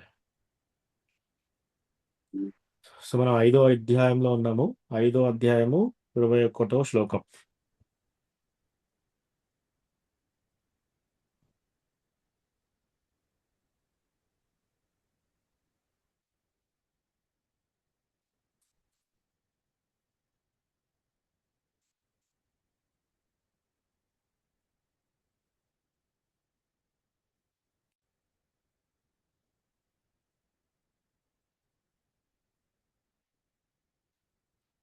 దాంట్లో 2-3 శ్లోకాలు ముందుకు వెళ్ళి చూద్దాం. 18వ శ్లోకంలో విద్యా వినయ సంపన్నే బ్రాహ్మణే గవిహస్తిని శుని చైవ స్వపాకే చ పండిత సమదర్శనః. వినమ్రులైన యోగులు యథార్థమైన జ్ఞానము కలిగిన వారగుటచే విద్యా వినయ సంపన్నుడైన బ్రాహ్మణుని, గోవుని, ఏనుగును, శునక మాంసము తినువానిని, చండాలుని సమదృష్టితో వీక్షింతురు. సో ఎవరైతే వినమ్రులైన యోగులు, పండిత సమదర్శన, ఎవరైనా పండితులు అనేది మనం ఎలా గ్రహించాలి? వాళ్ళు వీళ్ళందరినీ సేమ్ గా చూస్తారు. ఎవరెవరిని? ఒక విద్యా వినయ సంపన్నుడైన బ్రాహ్మణుణ్ణి, ఒక ఆవుని, ఒక ఏనుగుని, ఒక కుక్కని, కుక్క మాంసం తినేవాడిని, వీళ్ళందరినీ ఈక్వల్ గా చూస్తున్నారు సమదృష్టితో. అలా ఎవరైతే చూడగలుగుతారో వాళ్ళు పండిత సమదర్శన, వాళ్ళు పండితులు. సో వ్యత్యాసం చేస్తూ ఇది సాధ్యం ఎప్పుడవుతుందంటే ఓన్లీ మనకు ఆత్మతత్వ జ్ఞానం ఉన్నప్పుడే సాధ్యపడుతుంది. ఒకవేళ ఆత్మతత్వ జ్ఞానం లేదనుకోండి, మనం ఓన్లీ శరీరం చూస్తున్నాము. ఓ వీళ్ళు చాలా అందంగా ఉన్నారు, వీళ్ళు అందవిహీనంగా ఉన్నారు. ఓ వీళ్ళు చాలా ధనం ఉంది, వీళ్ళకి ధనం లేదు, బీదవాళ్ళు. వీళ్ళకి పలుకుబడి ఉంది, వీళ్ళకి పలుకుబడి లేదు, వీళ్ళకి బలం ఉంది, వీళ్ళకి బలం లేదు. ఇలా వ్యత్యాసం చూసే వాళ్ళు చాలా మంది ఉన్నారు. సరిపోని ఇవి పక్కా పెట్టండి. ఒక కుక్క మాంసం తినేవాడిని, బ్రాహ్మణుని కలిపి సేమ్ గా ఎలా చూస్తారు? ఒక ఆవుని, ఒక కుక్క మాంసం తినేవాడిని సేమ్ గా ఎలా చూస్తారు? ఇది ఓన్లీ సాధ్యపడేది ఆత్మతత్వ జ్ఞానం ఉన్న వాళ్ళకి మాత్రమే. ఆత్మతత్వ జ్ఞానం ఉన్న వాళ్ళు ఎలా చూస్తున్నారు? ఓకే, ఈ జీవి ఇప్పుడు ఈ కుక్క శరీరం తీసుకుంది, కానీ ఆ కుక్క శరీరంలో కూడా ఆత్మ ఉంది. ఇప్పుడు నేను పశువులాగా ప్రవర్తిస్తూ ఉంటే రేపు నాకు కూడా కుక్క జన్మ వచ్చే ఛాన్స్ ఉంది అని ఎవరైతే తెలుసుకొని, ఆత్మతత్వ జ్ఞానం తెలుసుకొని ఆత్మకు సంబంధించిన విషయాల పట్ల పని చేస్తున్నారనుకోండి, అటువంటి వాళ్ళే ఈక్వల్ గా చూడగలుగుతారు. లేకపోతే సంఘంలో వెళ్తారు, అక్కడికి వెళ్ళి ఏదో జెంటిల్మెన్ లాగా ప్రవర్తిస్తారు కొద్దిసేపు. జెంటిల్మెన్ అంటే ఏంటి? నేను మాత్రము నేను చూసాను ఇక్కడ. యాక్చువల్గా కొందరు ఏం చేస్తారంటే వాళ్ళు నాన్ వెజిటేరియన్ తినరు, పార్టీకి వెళ్తారు, వేరే వాళ్ళకి వడ్డిస్తూ ఉంటారు, వాళ్ళు మాత్రం తినరు. ఇక్కడి నుంచి అక్కడికి సరఫరా చేస్తుంటారు, వాళ్ళు తినరు. కానీ ఓపెన్ మైండెడ్నెస్. ఓకే, మీరు నాన్ వెజిటేరియన్, నో ప్రాబ్లం. మీరు మందు తాగుతారా? No problem. వాళ్ళందరితో కూర్చుంటున్నారు, వాళ్ళందరితో చక్కగా మాట్లాడుతున్నారు, ఓపెన్ గా ఉంటున్నారు అనమాట. ఇది జెంటిల్మెన్ అని అనుకుంటున్నారు వాళ్ళు. కానీ వాళ్ళకి తెలియని విషయం ఏంటి? ఎవరైనా మాంసాహారం తినడమే కాదు, సరఫరా చేసే వాళ్ళకు కూడా ఆ పాపం వస్తుంది, వండే వాళ్ళకు కూడా ఆ పాపం వస్తుంది, వడ్డించే వాళ్ళకు కూడా ఆ పాపం వస్తుంది. వాళ్ళు తినకపోయినా సరే వాళ్ళు వడ్డిస్తున్నారు కదా, ఆ పాపం వస్తుంది. సో ఇది చాలా ఇంపార్టెంట్. నువ్వు సంఘంలో ఎంత మంచిగా డ్రెస్అప్ అయిపోయి ఒక మంచి జెంటిల్‌మెన్ లాగా వెళ్ళి, బయట కనబడి వచ్చేసి, లోపట మాత్రం ఎన్నో కోపావేశాలుండి, అన్ని రకాలవి ఉంటాయి. బయటికి మాత్రం జెంటిల్‌మెన్ లాగా ఉంటారు. లోపట మాత్రం చాలా ప్రాబ్లమ్స్ ఇవన్నీ ఉంటాయన్నమాట. అవి నిజంగా ఎప్పుడొస్తాయి? గట్టి ప్రెషర్ ఎక్కడన్నా ఉందంటే అవన్నీ బయటికొస్తాయి అప్పుడు. చెడు గుణాలన్నీ బయటికొస్తాయి. సో, అట్లా అనమాట. సో, ఇక్కడ ఏం చెప్తున్నారు? ఎవరైతే పండిత సమదర్శన, ఎవరైతే పండితులెవరు? ఒక బ్రాహ్మణుడిని, ఒక ఆవుని, ఒక ఏనుగుని, ఒక కుక్కని, కుక్క మాంసం తినే వాళ్ళని అందరిని సమదృష్టితో ఎవరు చూస్తున్నారో వాళ్ళు పండితులు. సో, దాని తర్వాత 19 ప్రభుజీ హరే కృష్ణ. యెస్. ప్రభుజీ చిన్న డౌట్ ఇక్కడ అడగచ్చు.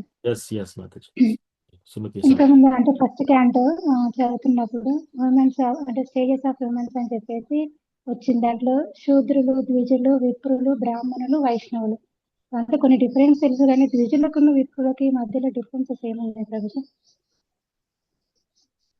ఏ శ్లోక మాతాజీ ఇది?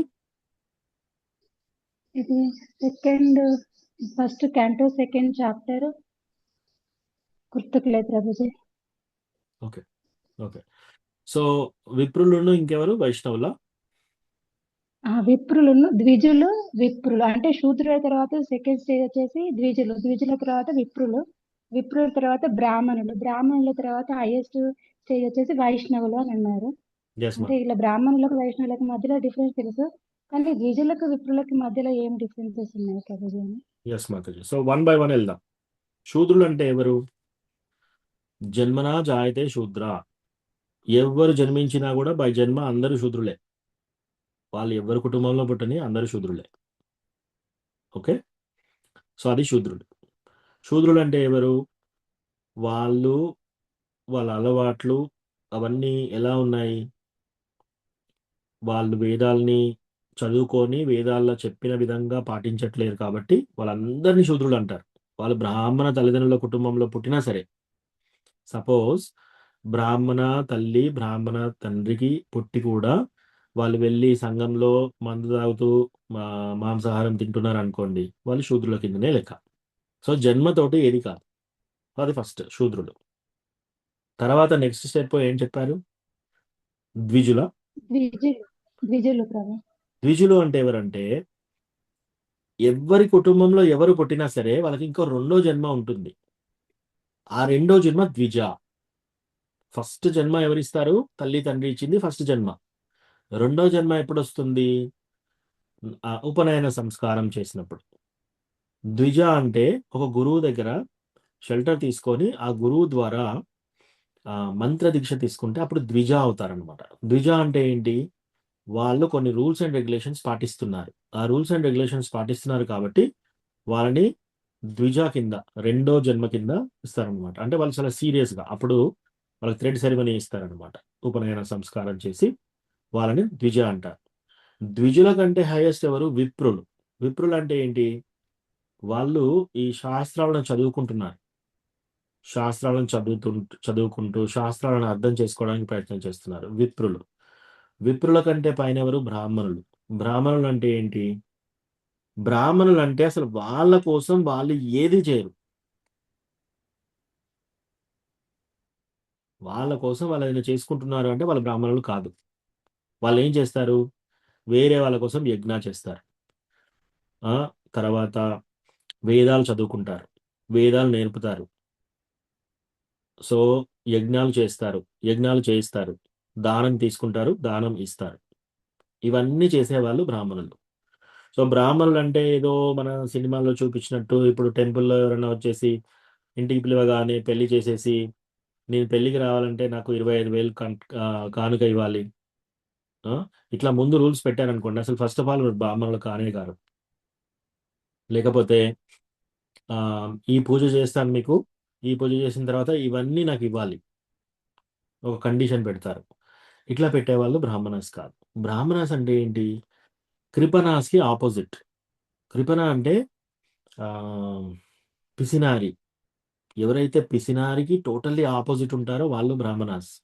అసలు బ్రాహ్మణాస్ జనరల్లీ నిజమైన బ్రాహ్మణాస్ ఏంటంటే వాళ్ళంతట వాళ్ళు ఏది దాచుకోరు. వాళ్ళంతట వాళ్ళు ఏది ఉండదు వాళ్ళ దగ్గర. ఎప్పుడైనా ఏదైనా కావాలనుకోండి, వాళ్ళు బ్రాహ్మణాస్ యూజువల్లీ బ్రాహ్మణాస్‌కి పెళ్లి చేసుకోవాలనుకోండి, రాజు దగ్గరికి వెళ్తారు.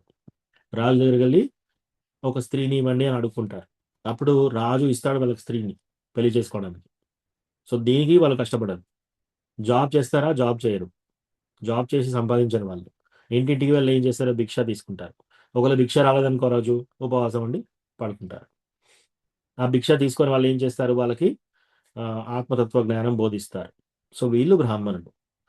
సో, ఈ బ్రాహ్మణుల బ్రాహ్మణులు అంటే నిజమైన మీనింగ్ అది. సో, ఆ బ్రాహ్మణుల కంటే హైయెస్ట్ ఎవరు? వైష్ణవాస్. వైష్ణవాస్ అంటే విష్ణు తత్వము, కృష్ణ తత్వము తెలిసిన వాళ్ళు వైష్ణవాస్. సో, వాళ్ళేంటి అందరికంటే హైయెస్ట్. ఇప్పుడు ఎవరెవరైతే డివోటీస్ ఉన్నారో, చాంటింగ్ చేస్తున్నారో, ఎవరెవరైతే 4 4 రిలేటివ్ ప్రిన్సిపల్స్ ఫాలో అయ్యి, ఎవరైతే 4 నియమాలు ఫాలో అయ్యి 16 రౌండ్లు చాంటింగ్ చేస్తున్నారో వాళ్ళని మనం వైష్ణవుల కింద తీసుకోవచ్చు. యాక్చువల్లీ ఈ ప్రశ్న అడుగుతారనమాట. వైష్ణవ అంటే ఎవరు అని. అప్పుడు చైతన్య మహాప్రభు అంటారు, ఎవరైనా కృష్ణ అని ఒక్కసారి అన్నా సరే వాళ్ళ లైఫ్‌లో ఒక్కసారి కృష్ణ అన్నా సరే వాళ్ళు వైష్ణవులే. సో, మనందరం కృష్ణ అని అన్నాం. రైట్? సో, అందరూ వైష్ణవులే. Next time అడుగుతారనమాట. ఎవరు వైష్ణవాలంటే ఎవరైతే ఓన్లీ కృష్ణ భక్తులతో ఉండి మిగతా వాళ్ళతో ఉండరు. వీళ్ళు కనిష్టాధికారి. First level కనిష్టాధికారి. మధ్యమాధికారి ఎవరు? రెండో తరహా అధికారి ఎవరు? వాళ్ళు ఇతరత్రా ప్రాపంచిక వాళ్ళతో కలవరెక్కువ. ఓన్లీ డివోటీస్‌తో కలుస్తారు. ఓన్లీ డివోటీ సంఘతోనే ఉంటారు. కృష్ణ సుప్రీం దేవాది దేవుడని భావిస్తారు. ఇతరత్రా దేవతలకు పూజ అవి ఇవి చేయవలసిన అవసరం లేదని భావిస్తారు. ప్లస్ బయటి వాళ్ళతో కొంచెం దూరంగా ఉంటారు. ఈ ప్రాపంచిక వాళ్ళతో మనకు అవసరం లేదని చెప్పేసి. వాళ్ళు మధ్య తరహా డివోటీస్. ఉన్నత డివోటీస్ ఎవరు? ఉన్నత డివోటీస్ ఎవరంటే వాళ్ళు శాస్త్రాలు చక్కగా చదువుకొని ఎవరైనా ఏదైనా ప్రశ్న లేదా ఎవరైనా ఏదైనా ప్రాబ్లమ్స్ ఏమైనా వ్యతిరేకమైన కామెంట్ ఇస్తే దాన్ని శాస్త్రాన్ని ఆధారంగా తీసుకొని ఆన్సర్ చెప్పేవాళ్ళు. ప్లస్ అందరితో తిరుగుతారు వాళ్ళు. వాళ్ళు శూద్రులతో అందరితో నికృష్ట అందరితో తిరుగుతారనమాట. అందరితో తిరుగుతూ ప్లస్ కృష్ణ భగవానుడి బోధనలు చేస్తారు కదా! వాళ్ళు ఫస్ట్ క్లాస్ వైష్ణవాస్ అనమాట. ఉదాహరణకి శిల ప్రభుపాద్ ఏంటి ఇండియా నుంచే దాటి వెళ్ళాడు యాక్చువల్లీ. వెళ్ళి బయటికెళ్ళి చూస్తే అందరూ వాళ్ళ తిండి హ్యాబిట్స్ అవన్నీ డిఫరెంట్‌గా ఉన్నాయి. సో, వాళ్ళందరికీ కూడా కృష్ణ చైతన్యాన్ని ఇచ్చాడు. వాళ్ళని కూడా కన్వర్ట్ చేశాడు వైష్ణవుల కింద. సో, వాళ్ళు ఉన్నత వైష్ణవాస్. సో, ఇది క్లాసిఫికేషన్. ఓకేనా Mataji? Okay Prabhuji. Thank you Prabhuji. Hare Krishna. అదే ద్విజులకున్న విప్రులకు కొంచెం తేడా తెలియకుండా ఇప్పుడు క్లియర్ అయింది Prabhuji. Thank you Prabhuji. Hare Krishna Prabhuji. Yes ప్రభు కృష్ణమూర్తి. ద్విజలు అంటే ఉపనయనం చేస్తే ద్విజలు అవుతారు. రెండో జన్మ. ఎస్. ఉపనయనం అప్లైస్ టు పురుష ఓన్లీ. వాట్ అబౌట్ స్త్రీస్? ఈక్వలెంట్ ఏం స్త్రీ? వాళ్ళకు కూడా ప్రభుజీ యూజువల్‌గా ఎవరైతే ఈ ద్విజ వాళ్ళకి సేవ చేస్తున్నారనుకోండి. అంటే ఇంతకు ముందు కాలంలో చెప్తున్నాను నేను. ఇప్పుడేంటి ఇప్పుడు ఇస్కాన్ టెంపుల్‌కి వచ్చారనుకోండి మీరు. ఇస్కాన్ టెంపుల్‌కి వస్తే వాళ్ళు ఫస్ట్ దీక్ష ఇస్తారు.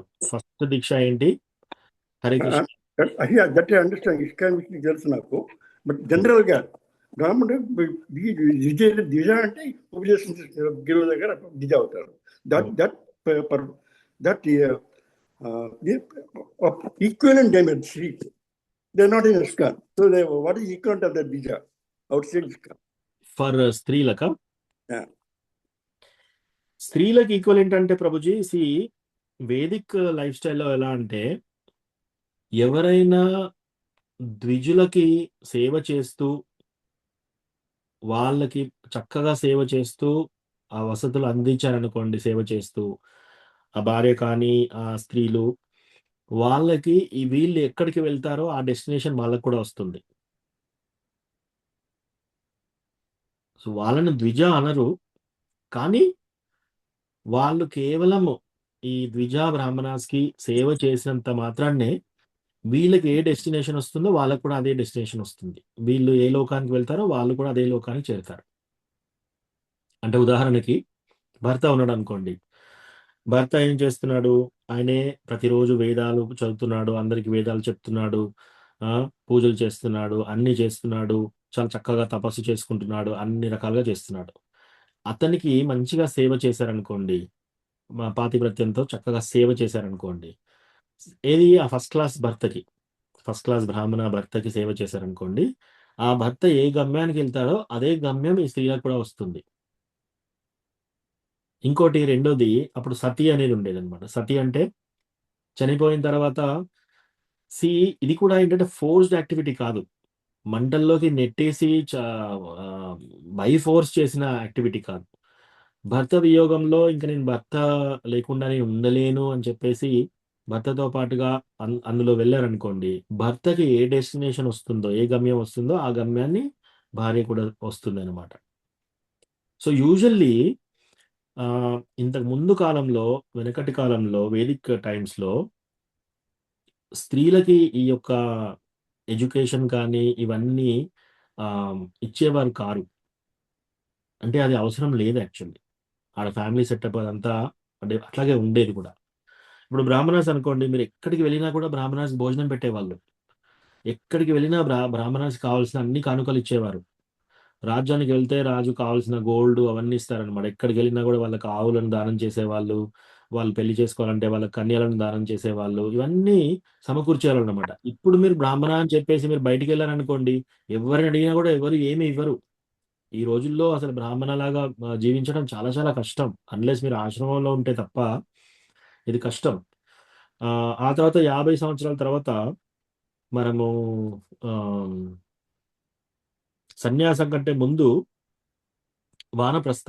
సో వానప్రస్థ తీసుకున్నప్పుడు కూడా అక్కడ అన్ని ఫెసిలిటీస్ ఉండేవి. ఇప్పుడు అవన్నీ లేవు. సో ఎస్, షార్ట్ ఆన్సర్ ప్రభు. వేదిక్ టైమ్స్లో ద్విజ అంటే ఓన్లీ మెన్కే ఉండేది.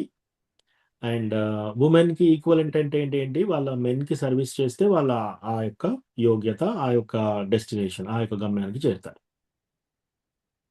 Thank you. సో ఇప్పుడు ఇస్కాన్లో మీరు చూస్తే, ఇస్కాన్లో ఈవెన్ స్త్రీలకు కూడా ఈక్వల్గా వాళ్ళు కూడా డీటీ వర్షిప్ చేయొచ్చు. వాళ్ళు ఈ 4 రెగ్యులేటరీ ప్రిన్సిపల్స్ ఫాలో అయ్యి 16 రౌండ్లు చాంటింగ్ చేసి గురువు దగ్గర దీక్ష తీసుకుంటే వాళ్ళకి గురువు పేరు ఇస్తున్నారు. వాళ్ళు డీటీ వర్షిప్ చేయొచ్చు. ఆ తర్వాత ఇంకా వాళ్ళు భక్తిలో స్టడీగా ఉంటే వాళ్ళకి 2వ దీక్ష ఇస్తారనమాట. అప్పుడు వాళ్ళు గాయత్రి మంత్రం కూడా చేసుకోవచ్చు. అది చేస్తూ వాళ్ళు డీటీ వర్షిప్ చేయొచ్చు. వాళ్ళని ద్విజా కిందనే మనం భావించాలి. Thank you Prabhuji. Thank you. అదే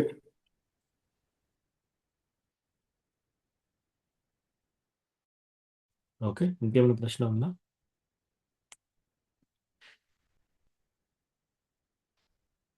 ఓకే.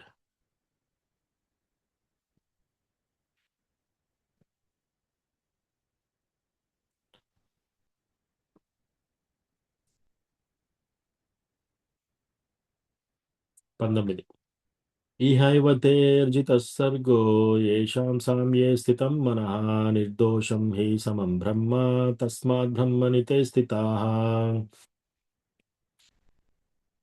సమానత్వము మరియు ఏకత్వములందు మనస్సు నెలకొని నట్టివారు జనన మరణ స్థితిని జయించినట్టివారే. వారు బ్రహ్మము వలె దోషరహితులైనట్టి వారు. ఆ విధముగా వారు బ్రహ్మమునందు స్థితిని కలిగినట్టి వారే అగుదురు. సో సమానత్వం ఎప్పుడు వస్తుంది? ఓన్లీ మనం ఆత్మతత్వ జ్ఞానం చూసినప్పుడే. పండిత సమదర్శన, ఇంతకుముందు శ్లోకంలో చూసాం కదా. ఎవరైతే ఆ సమానత్వం మరియు ఏకత్వం దాంట్లో మనస్సు నెలకొని ఉంటారో జనన మరణ స్థితిని వాళ్ళు జయించినట్టి వారే. ఎవరైతే సమదృష్టితో వీళ్ళందరినీ చూస్తున్నారు చూడండి, అట్లా వారు బ్రహ్మము వలె దోషరహితులైనట్టి వారు. ఆ విధముగా వారు బ్రహ్మమునందు స్థితిని కలిగినట్టి వారే అగుదురు. 20వ శ్లోకం. నా ప్రహృష్యేత్ ప్రియం ప్రాప్య నోద్విజేత్ ప్రాప్య చాప్రియం స్థిరబుద్ధిర్ అసమ్మూఢో బ్రహ్మవిద్ బ్రహ్మని స్థితః. ప్రియమైనది పొందినప్పుడు ఉప్పొంగగా, అప్రియమైనది ప్రాప్తించినప్పుడు ఉద్విగ్నతకు నొందని వాడును, స్థిర బుద్ధిని కలిగిన వాడును, మోహ పరవశుడు కాని వాడును, భగవద్విజ్ఞానము పూర్ణముగా ఎరిగిన వాడగును అగు మనుజుడు పరబ్రహ్మమునందు స్థితిని కలిగి ఉన్నట్టి వాడే ఎగును. ఇది మనం ఇక్కడ లాస్ట్ టైం. ఏదైనా మనకు ప్రియమైన వస్తువు పొందినప్పుడు చాలా ఉప్పొంగకుండా, ఏదైనా మనకు అప్రియమైంది, మనకి ఇష్టమైనది దూరమైనప్పుడు కూడా మరీ దిగులు చెందకుండా స్థిర బుద్ధిని కలిగిన వాళ్ళు, మోహానికి వశము కాని వాళ్ళు, భగవద్ విజ్ఞానము పూర్ణముగా తెలిసిన వాళ్ళు, వీళ్ళు పరబ్రహ్మమునందు స్థితిని కలిగి ఉన్నట్టే అని తెలుసుకోవాలి. సో ఇక్కడ వరకు చదివాం మనం లాస్ట్ టైం. సో ఇప్పుడు 21 నుంచి స్టార్ట్ చేద్దాం. ఓకే ఓకే గోపాల్ రెడ్డి ప్రభు, వనజాక్షి మాతాజీ మీరు చదువుతారా? కృష్ణ ప్రభుజీ. బాహ్యస్పర్శేష్వసక్తాత్మా బాహ్యస్పర్శేష్వసక్తాత్మా విందంత్యాత్మని యత్ సుఖం విందంత్యాత్మని యత్ సుఖం సబ్రహ్మయోగయుక్తాత్మా సబ్రహ్మయోగయుక్తాత్మా సుఖం అక్షయమశ్నుతే. సుఖం అక్షయం అశ్నుతే. Such a liberated person is not attracted to material sense pleasure, but is always in trance, enjoying the pleasure within. In this way, the self-realized person enjoys unlimited happiness, for he concentrates on the Supreme. Chadavan Mataji. అట్టి ముక్త పురుషుడు బాహ్యేంద్రియ సుఖమునకు ఆకర్షితుడు కాక ఆత్మయందే సౌఖ్యమును అనుభవించుచు సదా ధ్యానమగ్నుడై ఉండును. పరబ్రహ్మమును ధ్యానించు కారణమున ఆత్మదర్శి ఆ విధముగా అనంత సౌఖ్యమును అనుభవించును. Thank you, Mataji Prabhuji. So, అట్టి ముక్త పురుషుడు ఎటువంటి ముక్త పురుషుడు? పండిత సమదర్శన చూసాం కదా, ఒక బ్రాహ్మణుడిని, ఒక ఆవుని, ఏనుగుని, కుక్కని, కుక్క మాంసని సమానంగా చూసిన వాళ్ళు, ఏదైనా ఇష్టమైన వస్తువు పొందినప్పుడు కూడా ఉప్పొంగని వాళ్ళు, ఏదైనా మనకి ఇష్టమైనది దూరమైనా కూడా దిగులు చెందని వాళ్ళు, స్థిర బుద్ధి కలిగిన వాళ్ళు, పరబ్రహ్మం అందే స్థితి ఉన్న వాళ్ళు, వాళ్ళు అట్టి ముక్త పురుషుడు బ్రహ్మేంద్రియ సుఖమునకు ఆకర్షితుడు కాక, బాహ్యేంద్రియ సుఖము. అట్టి ముక్త పురుషుడు, అటువంటి ముక్త పురుషులు బాహ్యేంద్ర అంటే ఈ బాహ్య అంటే శరీరంతో కూడుకున్న ఇంద్రియ సుఖాలకు ఆకర్షితులు కాని వాళ్ళు, ఆత్మయందే సౌఖ్యమును అనుభవించుచు వాళ్ళ ఆత్మయందే సుఖాన్ని అనుభవిస్తున్నారు. ఈ శారీరక సుఖాలు వాళ్ళకి ఇంట్రెస్ట్ లేదు. ఇంకా సదా ధ్యానమగ్నుడై ఉండును. పరబ్రహ్మమును ధ్యానించిన కారణముగా ఆత్మదర్శి ఆ విధముగా అనంత సౌఖ్యము అనుభవించును. ఎవరైతే ఈ స్టేట్లో ఉంటారో వాళ్ళకి అనంత సుఖం అంట. సో దాన్ని బ్రహ్మం అంటారనమాట. సో అది చాలా చాలా ఎక్కువ ప్లెజర్ స్టేట్ అనమాట, చాలా చాలా హ్యాపీ స్టేట్. సో ఈ శ్లోకం పర్పోర్ట్ చదువుదాం. సో దీంట్లో యమునాచార్య రాస్తున్నారు అనమాట. యమునాచార్య కృష్ణ భగవానుని భక్తుడు అయ్యాడు చాలా చాలా తర్వాత. ఆయనే రాస్తున్నాడు, యదవది మమ చేత కృష్ణ పాదారవిందే నవనవరసధామ్ని ఉద్యతం రంతుమాసీత్ తదవది బతనారీ సంగమే స్మర్యమానే భవతి ముఖ వికార శుష్టు నిష్ఠీవనం చ. ఈయన ఏమంటున్నాడు, శ్రీకృష్ణ భగవానుని దివ్యమైన ప్రేమయుక్త సేవయందు నియుక్తమై ఆ దేవదేవుని యందు నిత్య నూతనమైన ఆనందమును నేను అనుభవించుచున్నందున మైథున సుఖ భావన కలిగినంతనే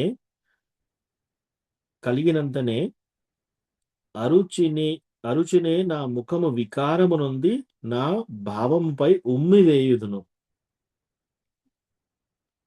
సో ఏమంటున్నాడు, కృష్ణ భగవానుని దివ్యమైన ప్రేమయుక్త సేవ యందు ఎప్పుడైతే నేను వచ్చానో, ఈ కృష్ణ భగవానుని భక్తికి ఎప్పుడైతే నేను వచ్చానో, యమునాచార్య చెప్తున్నారు, ఆ దేవదేవుని యందు నిత్య నూతనమైన ఆనందము, ఎల్లప్పుడూ కొత్త కొత్త ఆనందంతో ఉన్నాను నేను. అవి అనుభవించినప్పుడు మైథున సుఖం. మైథున సుఖం అంటే స్త్రీ పురుషులు కలిసినప్పుడు అనుభవించే సుఖం, మైథున సుఖం. ఈ మైథున భావన కలిగినంతనే, ఆ భావన కలిగి అంటే అది మైండ్లోకి వచ్చిన వెంటనే ఏమనిపిస్తుంది ఆయనకి, నా ముఖం వికారం ఉంది, ముఖం అంతా వికారం అయిపోయి ఆ యొక్క భావంపై ఉమ్మివేయాలనిపిస్తుందంట, ఛీ అని అనిపిస్తుందంట. సో అది చెప్తున్నాడు యమునాచార్య. సో ఇది హయ్యర్ టేస్ట్. ఎప్పుడైతే మనకి పరం దృష్ట్వా నివర్తతే, ఆ పరం దృష్ట్వా ఎప్పుడైతే మన కృష్ణ భగవానుని భక్తి పట్ల ఆసక్తి, కృష్ణ భగవానుని భక్తిలో రుచి ఏర్పడింది అనుకోండి, ఈ చిన్న చిన్న ప్లెజర్స్, మైథున సుఖము, స్త్రీ పురుషుల సంగమ సుఖము, తర్వాత ఏదైనా తిండి వస్తువు తినాలని సుఖము, ఇటువంటి వాటి మీద మనం వికారం వచ్చేస్తుంది. అసలు అసలు ఎలా అంటే ఉమ్మివేయాలనిపిస్తుంది అనమాట, అంత వికారంగా అనిపిస్తుంది. సో కాకపోతే మనం దీనికి ఆ కృష్ణ భగవానుని భక్తిలో అంత లోతులో ఉండాలన్నమాట. ఇందులో ముకుంద మాల స్తోత్రంలో ఉంటుందన్నమాట. నాహం వందే తవ కర్ణయో ద్వంద్వమద్వంద్వహేతో కుంభీపాకం గురుమపి హరే నారకం నాపనేతుం రమ్యా రామా మృదుతనులతానందనేనాపి రంతుం భావే భావే హృదయ భవనే భావయేయం భవంతం. సో ఈ శ్లోకంలో కులశేఖరాల వారు ఏమంటున్నాడు, నేను భక్తి చేసేది ఎందుకంట, నాకేదో ఈ ద్వంద్వాల నుంచి విముక్తి పొందడానికి చేయట్లేదు భక్తి, లేదా స్వర్గానికి వెళ్ళి రకరకాల స్త్రీలతో ఎంజాయ్ చేయాలని చేయట్లేదంట. ఎన్ని జన్మలున్నా సరే ఆ జన్మ కూడా నీ యొక్క భక్తి ఉండాలి కృష్ణ, భావే భావే. సో ప్రతి జన్మలో కూడా నీ యొక్క భక్తిలో ఉండాలని చెప్పేసి కోరుకుంటున్నాడు అనమాట. ఆయన భక్తి చేసేది వీటి గురించి కాదు, ఏదో నేను భక్తి చేస్తే నాకు నరకంలో పనిష్మెంట్ నుంచి విముక్తి లభిస్తుంది, లేదా స్వర్గానికి వెళ్ళి ఇవి నేను ఆనందాన్ని పొందాలని వీటి గురించి కాదు చేసేది. ఎన్ని జన్మలైనా సరే, ఈ జన్మ కాకపోతే ఇంకో జన్మ, ఇంకో జన్మ, ఎన్ని జన్మలైనా సరే మీ యొక్క భక్తి చేసే అనుగ్రహం కోసం, అట్లా అనమాట. సో ఇది యమునాచార్య చెప్తున్నాడు ఇక్కడ. సో బ్రహ్మయోగము కృష్ణ రక్తి బసాభావమునందున్నవాడు శ్రీకృష్ణ భగవానుని దివ్యమైన భక్తియుత సేవయందు నిమగ్నుడై ఉన్నందున భౌతిక భోగముల ఎడ రుచిని కోల్పోవును. భౌతిక భావనలో అత్యంత ఘనమైన సుఖం మైథున భోగం. సో ఈ భౌతిక ప్రపంచంలో అత్యంత ఘనమైన సుఖం ఏంటంటే మైథున భాగం. జగమంతయు దీనిపై ఆధారపడే పనిచేయుచున్నది. దీని ప్రోద్బలము లేకుండా లౌకికుడు ఎట్టి కర్మల యందు పాల్గొనలేడు. కానీ కృష్ణ భావన యందున్నవాడు అట్టి సుఖమును వాంఛింపకయే అత్యంత ఉత్సాహంతో కర్మ వనరించుచున్నాడు. దానిని అతడు సంపూర్ణముగా త్యజించును. అట్టి సుఖత్యాగము ఆత్మానుభవమునకు ఒక పరీక్ష వంటిది. ఏలైనా ఆత్మానుభవనకు మరియు మైథున భోగమునకు పొత్తు ఎన్నడూ కుదరదు. కృష్ణ భక్తి భావన యందున్నవాడు ముక్త పురుషుడై ఉన్నందున ఏ విధమైన ఇంద్రియ భోగముల ఎడ ఆకర్షణ కలిగి ఉండడు. ఓకే, ఏమైనా ప్రశ్న ఉందా ఈ శ్లోకంలో? ముందుకు వెళ్దామా? ఓకే, విజయ్ రఘునాథ్ ప్రభు మీరు చదువుతారా నెక్స్ట్?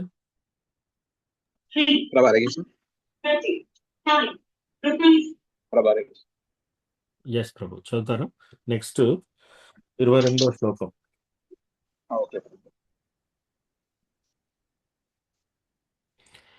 ఏ హి సంస్పర్శజా భోగా దుఃఖయోనయ ఏవతే ఆద్యంతవంత కౌంతేయ ఆద్యంతవంత కౌంతేయ నతేషు రమతే బుధః.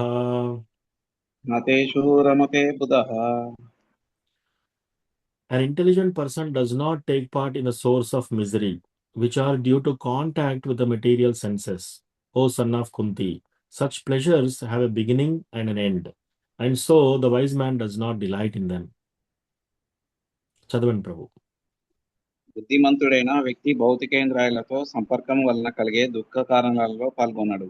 ఓ కౌంతేయ, అటువంటి సుఖాలు ఆది అంతము కలిగి ఉంటాయి. అందుకే బుద్ధిమంతుడు వాటిలో ఆనందాన్ని పొందుతాడు. Thank you Prabhu. కృష్ణ. తెలియగలిగిన వాడు అందు ప్రియమును పొందడు. Thank you Prabhu. సో ఈ భాష్యం కూడా చదువుదాము. ఇది చాలా ఇంపార్టెంట్ శ్లోకం. ఎవరైనా మెమరైజ్ చేసుకోవాలనుకుంటే ఇది చేసుకోండి. సో ఇక్కడ ఏమంటున్నారు?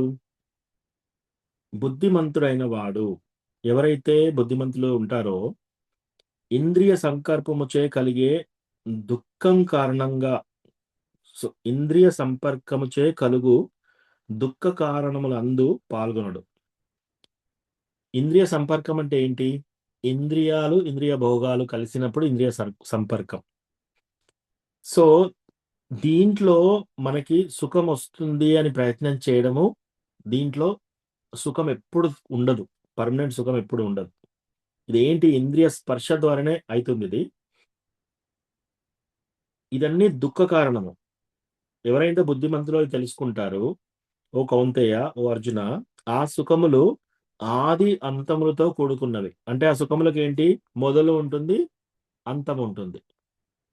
ఓకే, ఇప్పుడు ఉదాహరణకి నాలుక తీసుకుందాం.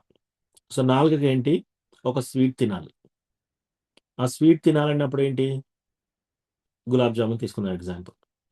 అది తీసుకుంటారు, గులాబ్ జామున్ చేస్తారు, చాలా ఒక 10, 15, 20 చేస్తారు, ఒకటి తింటారు. అక్కడ ఏమవుతుంది? ఇంద్రియ సంపర్కం జరుగుతుంది. ఏంటది? నాలుకకి ఆ గులాబ్ జామున్ నాలుక మీద పెడుతున్నారు. సో నాలుక మీద పెట్టినప్పుడు ఏమవుతుంది? ఆ రుచితో తింటున్నారు. ఎన్ని తినగలుగుతారు? 1, 2, 3, 4, 10, 15.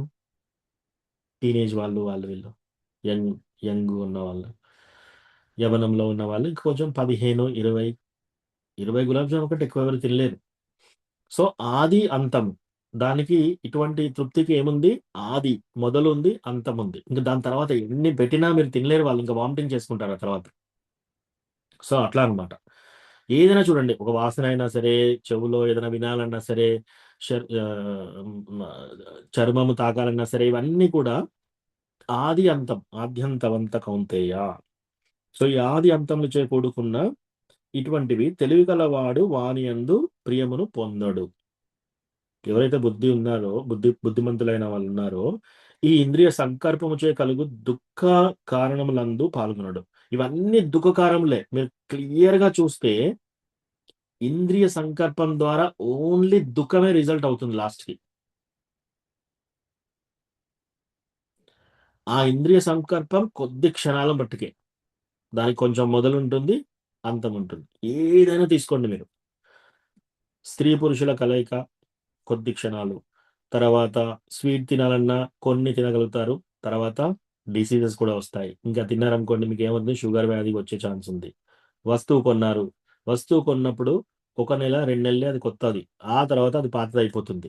దాని తర్వాత అంతా దుఃఖమే. ఇక కొనేంత వరకే దాని యొక్క ఇంట్రెస్ట్, కొన్న తర్వాత కొన్ని నెలల పాటుకే దాని ఇంట్రెస్ట్, ఇంకా ఆ తర్వాత అంతా దాన్ని పోషిస్తూ ఉండాలి. దానికి ఏమవుతుంది? వాహనానికి ఏమవుతుంది?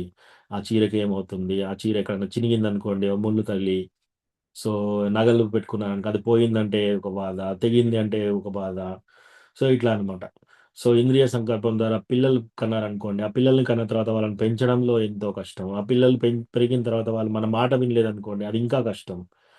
వాళ్ళు మనకు వ్యతిరేకంగా తయారనుకోండి, ఇంకా కష్టం. 2, 3 పిల్లలు ఉంటే వాళ్ళిద్దరు ముగ్గురు కొట్టుకుంటున్నారు అనుకోండి, అది కష్టం. సో ఎక్కడ స్టార్ట్ అయిపోయింది? ఏదో స్త్రీ పురుషులు సంభోగం ద్వారా స్టార్ట్ అయ్యి ఇన్ని కష్టాలు అనుభవిస్తున్నారు. సో అదే అన్నమాట ఈ శ్లోకంలో అది చెప్తున్నారు. ఈ భాష్యం చదువుదాము. ఇది చాలా ఇంపార్టెంట్ శ్లోకం.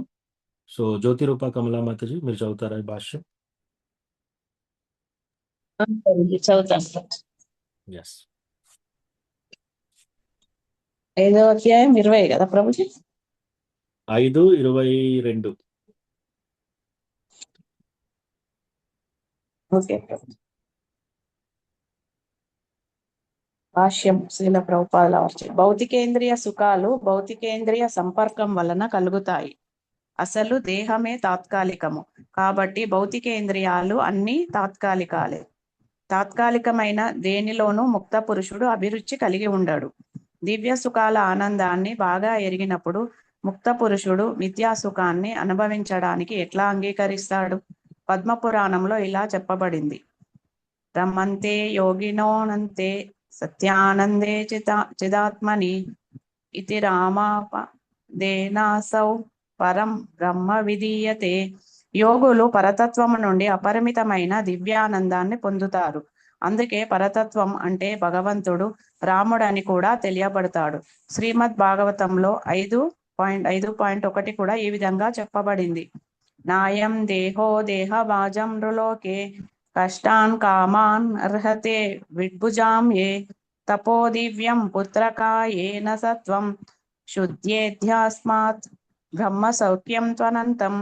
పుత్రులారా, ఈ మానవ జన్మలో ఉన్నప్పుడు ఇంద్రియ భోగం కొరకు మరీ కష్టించి పనిచేయడంలో అర్థం లేదు. అటువంటి సుఖాలు బలభక్షణం చేసే వాటికి అనగా సూకరాలకు కూడా లభిస్తున్నాయి. దానికి బదులు మీరు ఈ జన్మలో మీ అస్తిత్వాన్ని పవిత్రం చేసే తపస్సు చేయండి. తత్ఫలితంగా మీరు అపరిమితమైన దివ్యానందాన్ని అనుభవించగలుగుతారు. అందుకే నిజమైన ఒక నిమిషం. సో ఇక్కడ ఏం చెప్తారు? ఇక్కడ నాయం దేహో దేహభాజాం నృలోకే కష్టాం కామాన్ అర్హతే విజ్భుజాం ఏ తపో దివ్యం పుత్రకాయేన సత్వం శుద్ధేత్సస్మాత్ బ్రహ్మ సౌఖ్యం త్వనంతం. సో ఇది శ్రీమద్ భాగవతంలో 5వ స్కందంలో 5వ చాప్టర్ 1వ శ్లోకంలో చెప్తున్నారనమాట. సో ఇందులో మానవ జన్మయందు ఇంద్రియ ప్రీతి కొరకు కష్టించి పనిచేయకండి. సెన్స్ గ్రాటిఫికేషన్, ఇంద్రియ ప్రీతి కోసం పనులు చేయకండి, టైం వేస్ట్ చేసుకోకండి. ఎందుకంటున్నాడు ఇక్కడ? ఏలైనా అట్టి ఇంద్రియ సుఖాలు మలభక్షణం చేసే పశువులు. అంటే ఏంటి? సూకర అంటే పంది. మలభక్షణం చేసే పందులకు కూడా ఈ సుఖాన్ని అనుభవించే అవకాశం ఉంది. పిల్లల్ని కంటున్నాయి అవి కూడా, రైట్? సో దానికి బదులుగా జీవితము గడిచే శుద్ధిపరుచుకునేటటువంటి తపస్సు చేయాలి అని చెప్తున్నారు అనమాట ఇక్కడ. రసభదేవ్ వాళ్ళ యొక్క 100 మంది కుమారులకు ఈ యొక్క బోధన చేస్తున్నాడు అనమాట 5వ స్కందంలో. సో రసభదేవ్కి మొత్తం 100 మంది పిల్లలు. అందులో మొదటి కొడుకు పేరు భరత్ మహారాజ్. సో అందుకే మనకు భారతదేశం అనేది ఆ విధంగా వచ్చింది. సో భరత్ మహారాజ్ అందులో అనమాట. సో ఆయన ఏం చెప్తున్నాడు? ఈ శ్లోకం చెప్తున్నాడు అనమాట. ఎప్పుడు కూడా ఇంద్రియ భోగం కోసం పనిచేయకండి పుత్రులారా, ఇంద్రియ భోగం నుంచి పనిచేయకండి. ఇది ఈవెన్ మలభక్షణ చేసే ఈవెన్ పందులకు కూడా ఈ అవకాశం ఉంది. వాటితో కాంపిటీషన్ లాగా మనం కూడా ఓన్లీ ఈ ఇంద్రియ భోగం చేయడానికి ట్రై చేయకండి. తపో దివ్యం పుత్రకాయ సత్వం. మీరు తపస్సు చేసుకోండి, ఆత్మశుద్ధి పరుచుకుని తపస్సు చేయండి. అది జీవితం, మానవ జన్మ యొక్క లక్షణం అని చెప్తున్నాడు ఇక్కడ. ఎస్ మాతాజీ.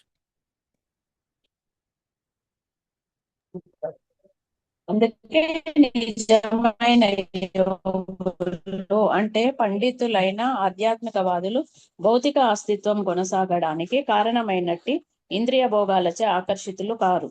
మనిషి ఎంత ఎక్కువగా భౌతిక సుఖానికి అలవాటు పడితే అంత ఎక్కువగా భౌతిక క్లేశాలలో చిక్కబడతారు. హరే కృష్ణ. Thank you Prabhuji.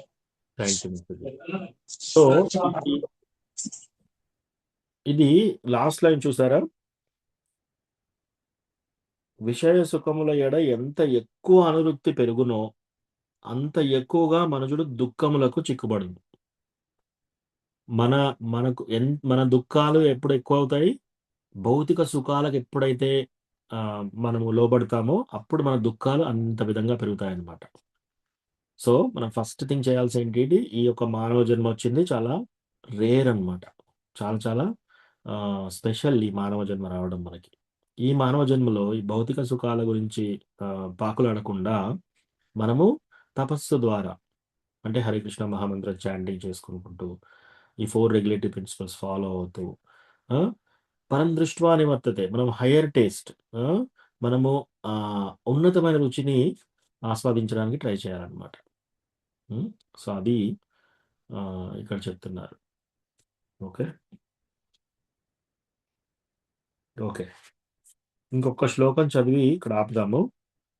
జ్యోతిరూప కమల మాతాజీ మీరే చదవండి 23. మీరు మ్యూట్లో ఉన్నారు, అన్మ్యూట్ చేయాలి.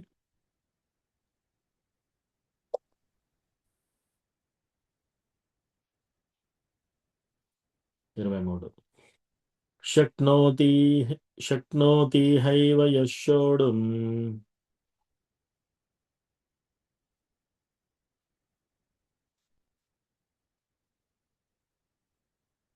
మాతాజీ మళ్ళీ మీట్లో ఉన్నారు మీరు.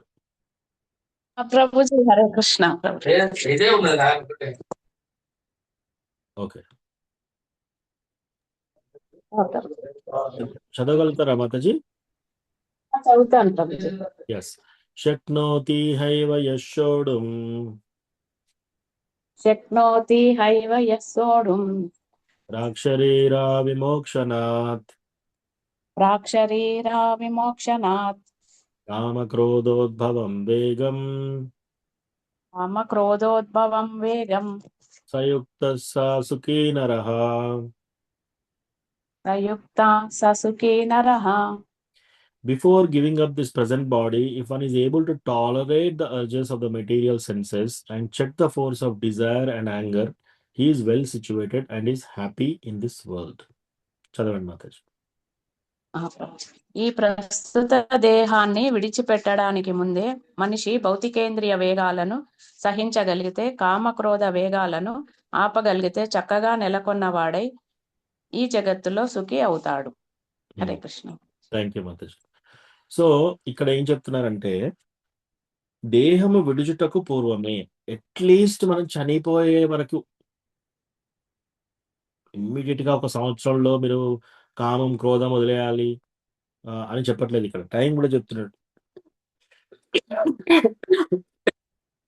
దేహం విడుచుటకు పూర్వమే అంటే మనం చనిపోయే లోపు ప్రాక్టీస్ చేయాలి.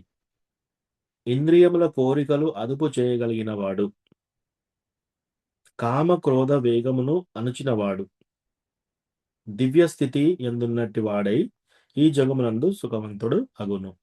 మనం నిజంగా సుఖం పొందాలి అంటే కామ క్రోధము, కామం అంటే కోరిక, క్రోధం అంటే కోపం, అటు కోరిక ఇటు కోపం, ఈ రెండింటిని అణిచినవాడు, ఈ వేగాలని అధిగమించిన వాళ్ళు, అదుపు చేసిన వాళ్ళు దివ్య స్థితి పొందినట్లు. అట్లీస్ట్ చనిపోయే టైం వరకైనా మనం ఈ స్థితి రావాలన్నమాట. అంటే చాలా మంది అనుకోవచ్చు, నేను ముసలి వాడినైనాక ఈ యొక్క కామం ఎలాగపోతుంది కదా, ముసలి వాళ్ళం అవుతాం కదా అని అనుకోవచ్చు. అపోహ అది నిజం కాదు. దానికి శ్రీల ప్రభుపాద ఒక ఉదాహరణ ఇచ్చాడనమాట.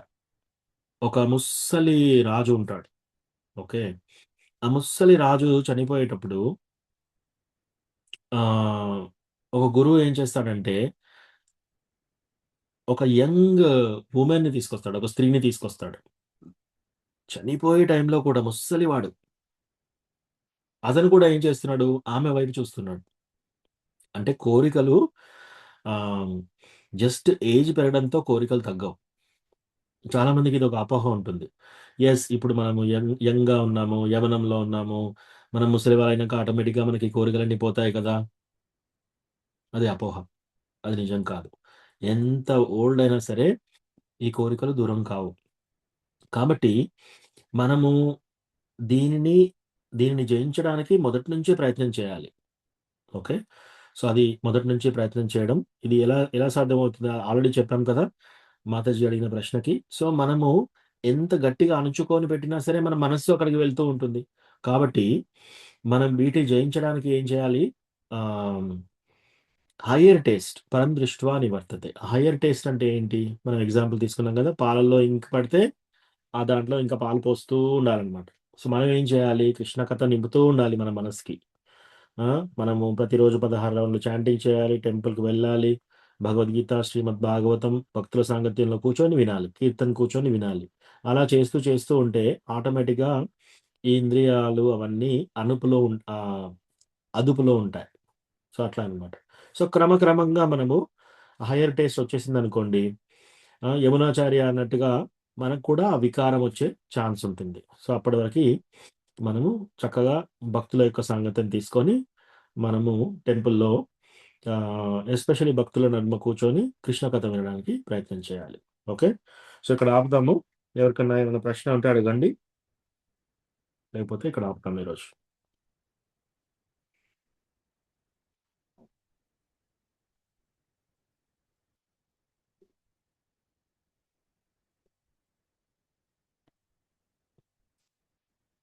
ఓకే,